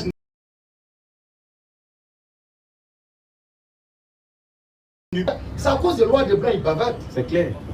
Sinon, les femmes même elles savent. Sinon, en Afrique, ici, quand un père, sa fille commence à voir ces trucs-là, on connaît. Il est déjà découragé. Parce qu'il sait que là, il peut faire face à un truc inattendu. Automatiquement, normalement, un père conscient, il cherche à lui donner une éducation, excusez-moi, sexuelle. Pour ne pas qu'elle tombe dedans. Il commence à lui parler de ce qui se passe entre l'homme et la femme. Parlez de ça avec vos enfants. Pose la question de dire, est-ce que le mariage là c'est bon? Est-ce que c'est une bonne chose? On va dire non. Maintenant c'est sur la base de quoi toi tu dis que c'est pas bon. Comme tu es chrétien, donne-nous un verset biblique qui condamne ce mariage. Si c'est un kémite, donne-nous une preuve de la coutume africaine qui condamne ce mariage. Tu vas voir que il va se lever pour partir. Le débat est fini. C'est tout. Parce que c'est une réalité d'une époque. C'était une réalité à une époque. 7e siècle, c'était pas un problème. Sinon, les gens cherchaient un argument pour chasser Mohammed, non? On cherchait un argument pour dire qu'il est faux. Mais ils allaient pondir sur ça même temps pour dire qu'il est faux. Mais ils n'ont pas fait ça parce que c'était la réalité. C'est comme quelqu'un du 7e siècle qui vient dire champion, pourquoi vous voulez la voiture? Il dit il est non, mais quoi? Vraiment. Mais montez sur toi, Dan, pourquoi vous montez la voiture? Chacun sa réalité. Donc on ne peut pas venir parler de ça, frère. Rapidement, voilà. Et ma deuxième question est que je voudrais que nos frères m'aident à lire qu'on appelle Matthieu 2, verset 11. Ah, tu as vu dans Matthieu. Un musulman qui vient dans Matthieu. Nous, souvent, quand c'est quoi, on te ramène à la base. Mais bon, allons-y. Matthieu 2, le verset 11. On dit quoi? Il entrait dans la maison, vit le petit enfant avec Marie, sa mère, se prosternait et l'adorait. Il ouvrit ensuite le trésor et lui offrit un présent de l'or, de l'encens. D'accord. C'est bon, question, adorer. En fait, oui, c'est la. C'est ça, ok. Ça, mais il y a problème. Qui l'a adoré? Remonte, c'est qui? Le problème, si c'est adorer. Qui? C'est l'homme qui l'a adoré. D'abord, c'est même pas de l'adoration, mais c'est qui d'abord? Monte. Vas-y. Le roi mage. Puis, il est envoyé à Bethléem en disant, allez et prenez des informations exactes sur le petit, quand vous l'aurez trouvé. Au verset 6. Ça y est, le roi mage. On a les blancs qui lisent, il s'agit des rois mages. C'est bon, si on a compris. Il s'agit des rois mages. Les mages, c'est qui? C'est ceux qui font la divination, c'est une sorte de magiciens. Donc ils acceptent que les magiciens soient venus se prosterner devant eux leur Dieu. Ça veut dire quoi? Merci. C'est pas comme si c'est une conversion qu'ils sont en train de faire. Mais ils demeurent dans leur, n'est-ce pas, dans leur culte. Et puis eux, ils acceptent que ceux-là soient venus et puis ils vont prendre ça comme une preuve pour dire qu'il est divin. Non, mais il y a un problème. Parce que rien n'a dit dans le texte que ceux-là, ils ont abandonné ce qu'ils faisaient comme magie. C'est pourquoi quand tu vas chez les juifs là, ceux qui sont les détracteurs de Jésus disent que Jésus était un magicien. Parce qu'il aura appris ça en Égypte. Tu vois, ils disent qu'il allait apprendre la magie en Égypte. Donc tout ce qu'il faisait comme miracle venant d'Allah, ils ont défini ça comme étant n'est-ce pas, des actes de magie. Donc ce verset ne peut pas être utilisé pour quoi que ce soit. Et d'ailleurs, même si on revient à la base, il ne s'agit pas d'adoration. Rapidement, j'adore ma femme et j'adore Dieu. Non, donc il ne s'agit pas de culte, voilà ce que je voulais dire. J'adore ma femme et j'adore Dieu. C'est le verbe adorer. Est-ce que dans les deux contextes, ça a le même sens? J'adore Dieu dans le sens de lui vouer un culte. J'adore ma femme dans le sens de l'aimer. Tout simplement. Mais on va te dire que quand les gens vont finir tout ça là, d'autres vont aller encore dans le temple, aller remercier Dieu. Il y a d'autres versets qui te parlent de ça. Donc ce n'est pas un culte. Voilà, c'est pas un culte. Voilà, c'est fini. Ici là, moi. Ici là. Mustapha. Jeudi prochain, revenez, Inch'Allah. Les frères vont répondre à vos questionnaires. Mustapha n'est pas là. Donc les frères, devenant ces musulmans, ces jeunes musulmans dynamiques, exemplaires, pas les porteurs de Baya. Si tu as mis Baya de Palab, là où il y a Palab, c'est là où va t'envoyer. C'est clair. Si toi tu as Baya de Go, là où il y a les Poclés, c'est là où va t'envoyer. Les garçons qui portent Baya. Ça va dépendre, voilà. Ici là. Salam alaikum. Alaikum salam. Les colliers blanc noir, enlevez, vous allez jeter aussi. Yani. Comme vertige. La question est ronde, c'est que. Allons-y, bismillah. Vas-y. Il y a un bon traducteur. Je maîtrise, allons-y. Là, il faut qu'on se rende à la. Yani, à la jatika le kobe ou bien. Mais c'est à la il dit quand on dit on crée Allah, est-ce qu'on crée Allah à cause de sa divinité ou bien comme ou bien Alaya, le bien. Voilà, ça cause de Alaya. Quoi? Oh, d'accord, pas Alaya. C'est qu'à parler ça, c'est qui il a dit là? Quand on dit Alaya là, ça veut dire que. À cause de son affaire, il va être exactement, c'est ça, je venais sur la suite. On doit créer Allah parce qu'il est attendu à Alaya, c'est les Koudama, c'est les Daïk qui connaissent. C'est eux qui disent Alaya, bon, écoute, tu connais, tu maîtrises le domaine. Donc quand on dit Alaya là, on parle de son naissance même. Voilà, c'est ça, il dit Alaya. Bon, comme c'est le langage, on a l'habitude d'utiliser, et puis que vous connaissez. Donc on crée Allah à cause de son Alaya, ou bien à cause de son châtiment. Il va falloir tenir.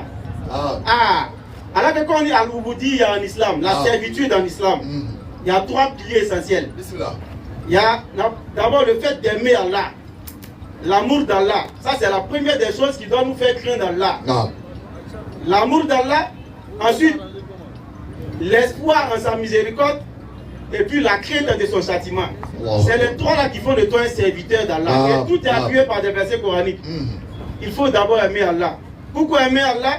Wallahu akhrajakum min butuni ummahatikum la ta'lamuna shay'a. D'abord quoi? Allah il t'a fait sortir dans le ventre de ta maman, il t'a créé là-bas. La ta'lamuna shay'a, tu connaissais rien à ce moment-là. Wa ja'ala lakum as-sam'a wal absara wal af'ida. Tout ce que tu as comme, n'est-ce pas, membres qui te permettent d'entendre, de voir et de raisonner là. Allah dit que c'est lui qui t'a donné tout ça là. Donc tu dois les mettre d'abord par quoi? La imzakartum, la hazidannakum. Parce que là il t'a fait trop de bienfaits. Ensuite tu dois encore avoir espoir en sa récompense. Il faut espérer en Allah. Tu vois non? Parce que là il va dire dans un verset de la sourate, je crois dans la sourate 7. Inna rahmatallahi qaribun min al-musinin. Donc le fait d'avoir espoir dans les bienfaits d'Allah, ça va t'emmener à être parmi ceux qui font le bien. Et en dernier lieu, maintenant, il faut craindre son châtiment. Parce que si ce n'est pas de ceux qui, n'est-ce pas, craignent Allah et qui suivent les ordonnances divines, forcément tu auras, n'est-ce pas, subi son châtiment.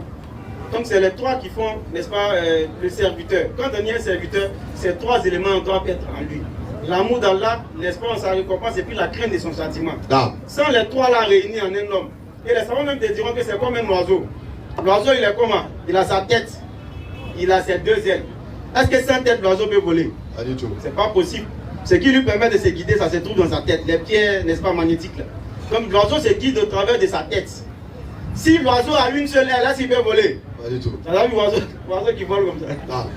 Donc il a l'espoir ici sur une aile. Ça c'est bon. Maintenant il faut la seconde aile qui lui permettra de faire quoi? De voler et puis de s'orienter. Donc c'est les trois là qui doivent subsister en le serviteur d'Allah. Il doit d'abord aimer Allah, comme il a dit tout à l'heure, selon le verset, de toute sa force, de toute son âme, de toute sa pensée. Ça c'est coranique d'abord. Ensuite il doit avoir espoir en la récompense d'Allah et puis il doit craindre le châtiment d'Allah. Donc c'est les trois. Ça va. Il y a une question flânée. Comme les Kémitou. Il y a une toko mako. Masatu kumana quoi. Il dit ça. Il dit ça. Il dit ça. Il dit que Dieu ne parle pas. Dieu ne parle pas. Quand Dieu ne parle pas. Ah bon, ok. Non. Il y a un séance au Kumaya quoi. Donc, la musique a alors quoi quand d'accord. Dieu ne parle pas. Il dit normalement les kémites, c'est la doctrine. Oui, effectivement. Ils disent que Dieu ne parle pas normalement. Dans ce cas, comment eux ils ont compris Dieu? Ça fait un. Parce que lorsque... Comment ils ont su même qu'il ne parle pas? Lorsque Toutmose se trouve à partir à sa guerre, là, son Dieu lui a fait des éloges.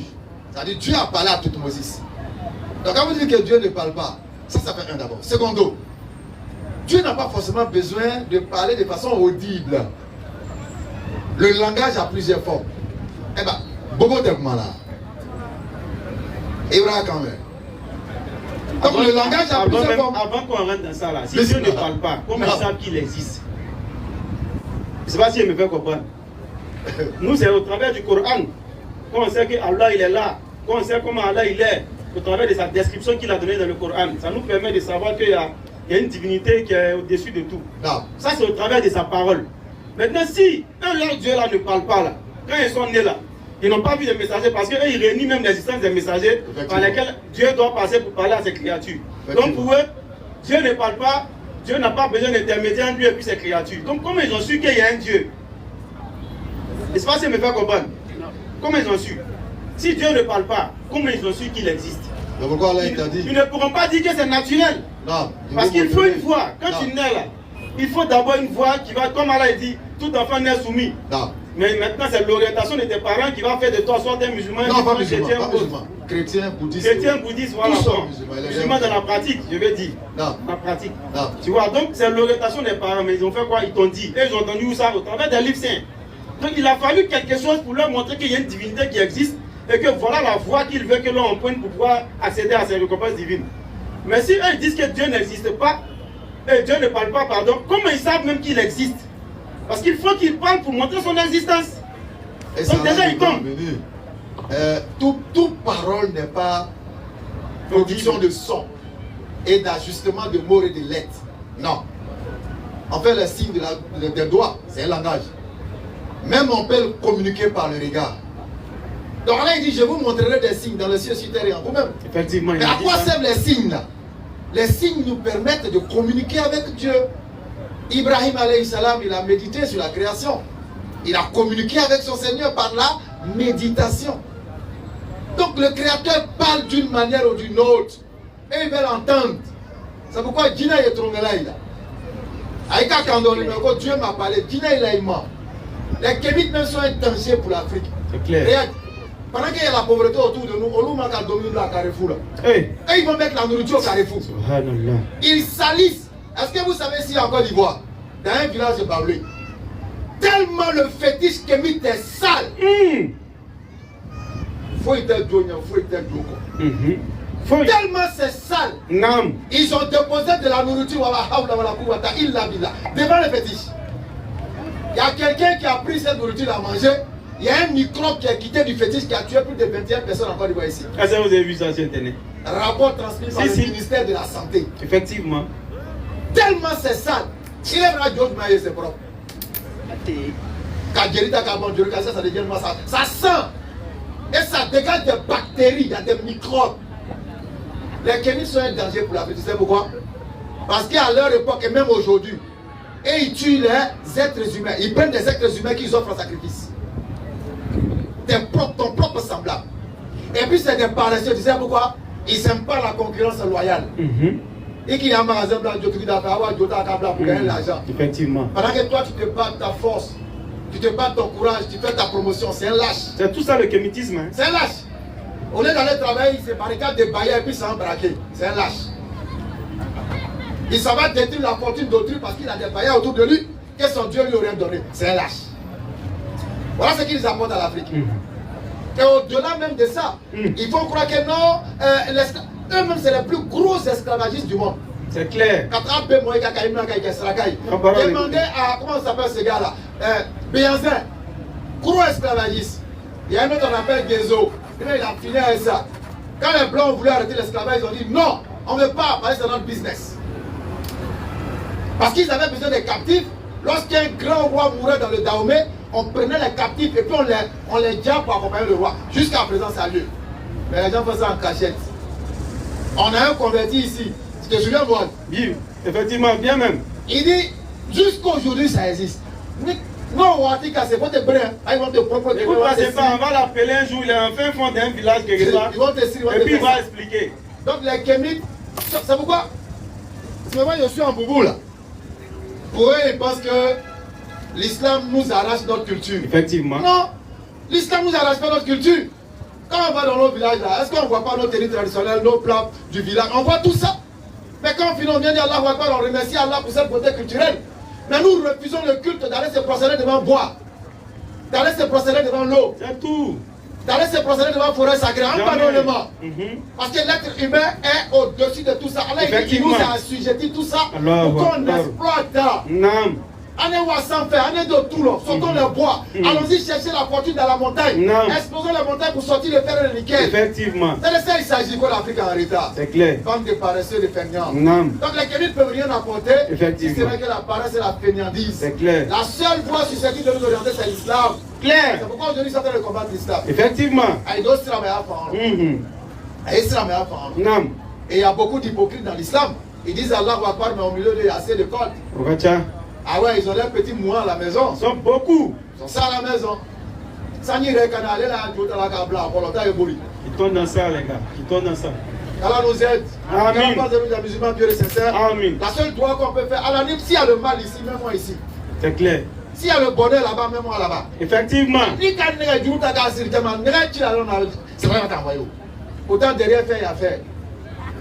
Derrière gros cœur, il y a gros cœur. Effectivement. Tu as mis moment de femme. Mais il va t'amener à l'époque. C'est clair. Et puis tu vas te tuer, donc c'est comme ça. Effectivement. Alors, quand tu dis à Allah, Allah il est ton seul soutien. Non. Ayons seulement cette sincérité du cœur. Non. Sortons de l'hypocrisie. Effectivement. Sortons de l'hypocrisie. Devenons ces musulmans sincères et pieux là. Comme il est déjà l'heure, Inch'Allah. On va permettre à nos invités de nous rejoindre. C'est fini, non? Inch'Allah. Qu'Allah accepte. Amen. En tout cas, on a été très heureux d'être reçus par nos frères. C'est clair. Maintenant, on leur dit merci. Effectivement. Et la dawa continue. C'est clair. C'est un devoir qu'on s'est assigné. On s'est assigné ce devoir-là pour pouvoir aider et s'aider soi-même. Non. Parce que trop mis à droit, trop mis à sounda là, on est trop. Effectivement. Donc je me parle à moi-même qu'à vous-même. C'est clair. Je me conseille moi-même que vous-même. Effectivement. C'est pourquoi on est sur le terrain. Non. C'est pas parce qu'on sait que vous, on est mieux que vous. C'est clair. Non, hein. Tu nous vois comme ça, c'est pas parce que on se croit supérieur. Non, là, loin de là. On fait l'effort. Vous aussi, vous pouvez faire l'effort. Effectivement. Non. On a tourné le dos à tous ces méfaits. C'est pas parce qu'on ne peut pas. Hein. On peut, mais on a compris quelque chose. Quand de la manière tu meurs, qui ouvre la télé? Subhanallah. Bon, toi, tu es mort au maquis. Chacun n'a qu'à imaginer. Le péché que tu vas me faire, là, imagine. De la manière tu comme ça. c'est comme ça que tu ressuscites. Ouais. Toi, tu es mort en train de déballer. C'est bizarre, hein? Tu allais nier comment même. Parce qu'avec le Coran, que l'homme est un grand menteur. C'est pourquoi il va dire ceci dans le Coran.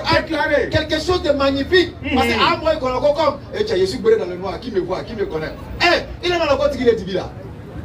D'accord, Alanyati là, ça c'est pas un problème. Surat 18. Alanyati là, c'est pas un problème. Mais là, ce qu'il a dit. Surat 18. Allah nous dit. Le verset 48. Bismillah. Et ils seront ramenés en rang devant ton Seigneur. Ils seront ramenés en rang devant ton Seigneur. Vous voilà venus à nous. Comme nous avons créé pour la première fois. Parce qu'on sera nus comme on est né. Au verset 49. Nous retournerons à Dieu nus comme on est né. Et on déposera le livre de chacun. On déposera le livre de chacun. Alors, tu verras les criminels effrayés.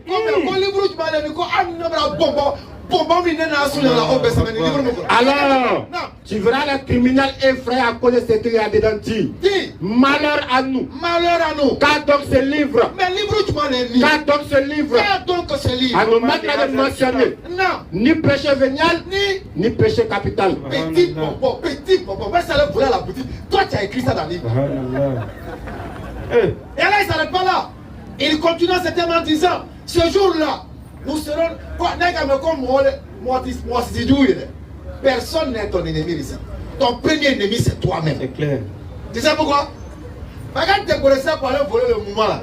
C'est toi seul qui étais là-bas, non? Mais regarde ce qui se passe. Alors il dit. Sur la 41, le verset 20. Vas-y, j'aime trop ce verset. Alors, quand ils y seront, leur ouïe, leurs yeux et leur peau témoigneront contre eux de ce qu'ils œuvrent. Tous ceux-là vont témoigner contre toi. Et ils diront à leur peau. C'est là que tu as dit, hé peau. Pourquoi même témoigner contre nous? Ah champion, moi je t'ai lavé, j'ai vu pommade sur toi. Pommade 40 000, pommade 50 000 pour te rendre joli. On arrive chez Dieu, t'as gâté mon nom. Pourquoi vous témoignez contre nous? Pourquoi vous témoignez contre nous? Elles diront. C'est Allah qui nous a fait parler. Parce qu'en réalité, Ibolomika, c'est un espion. C'est Allah qui nous a fait parler. Ton propre œil là, c'est un espion. C'est Allah qui nous a fait parler. Ton oreille est un espion. C'est Allah qui nous a fait parler. Parce qu'Allah c'est Allah qui nous a fait parler. C'est Allah qui nous a fait parler. Lui qui fait parler toutes choses. Vous voyez non? Donc on n'est pas caché dans le noir, mais dans le noir il y a un Dieu qui voit toutes choses. Même si lui ne te voit pas, il règne là, champion. Il règne là. Vous ne pouvez vous cacher. Vous ne pouvez vous cacher. Au point que ni votre ouïe. Au point qu'il est trop. Ni vos yeux. Ni tes yeux. Et ni vos peaux. Ni ta peau. Ne puissent témoigner contre vous. Bon, qu'est-ce qu'on peut dire encore à part ça? Subhanallah. Et qui nous pardonne nos péchés, qui fasse de nous des musulmans purs et sincères. Heureux d'être musulmans. Vive l'islam. Vive la dawa. Ashhadu an la ilaha illallah wa ashhadu anna Muhammadan Rasulullah. Assalamu alaikum wa rahmatullahi wa barakatuh.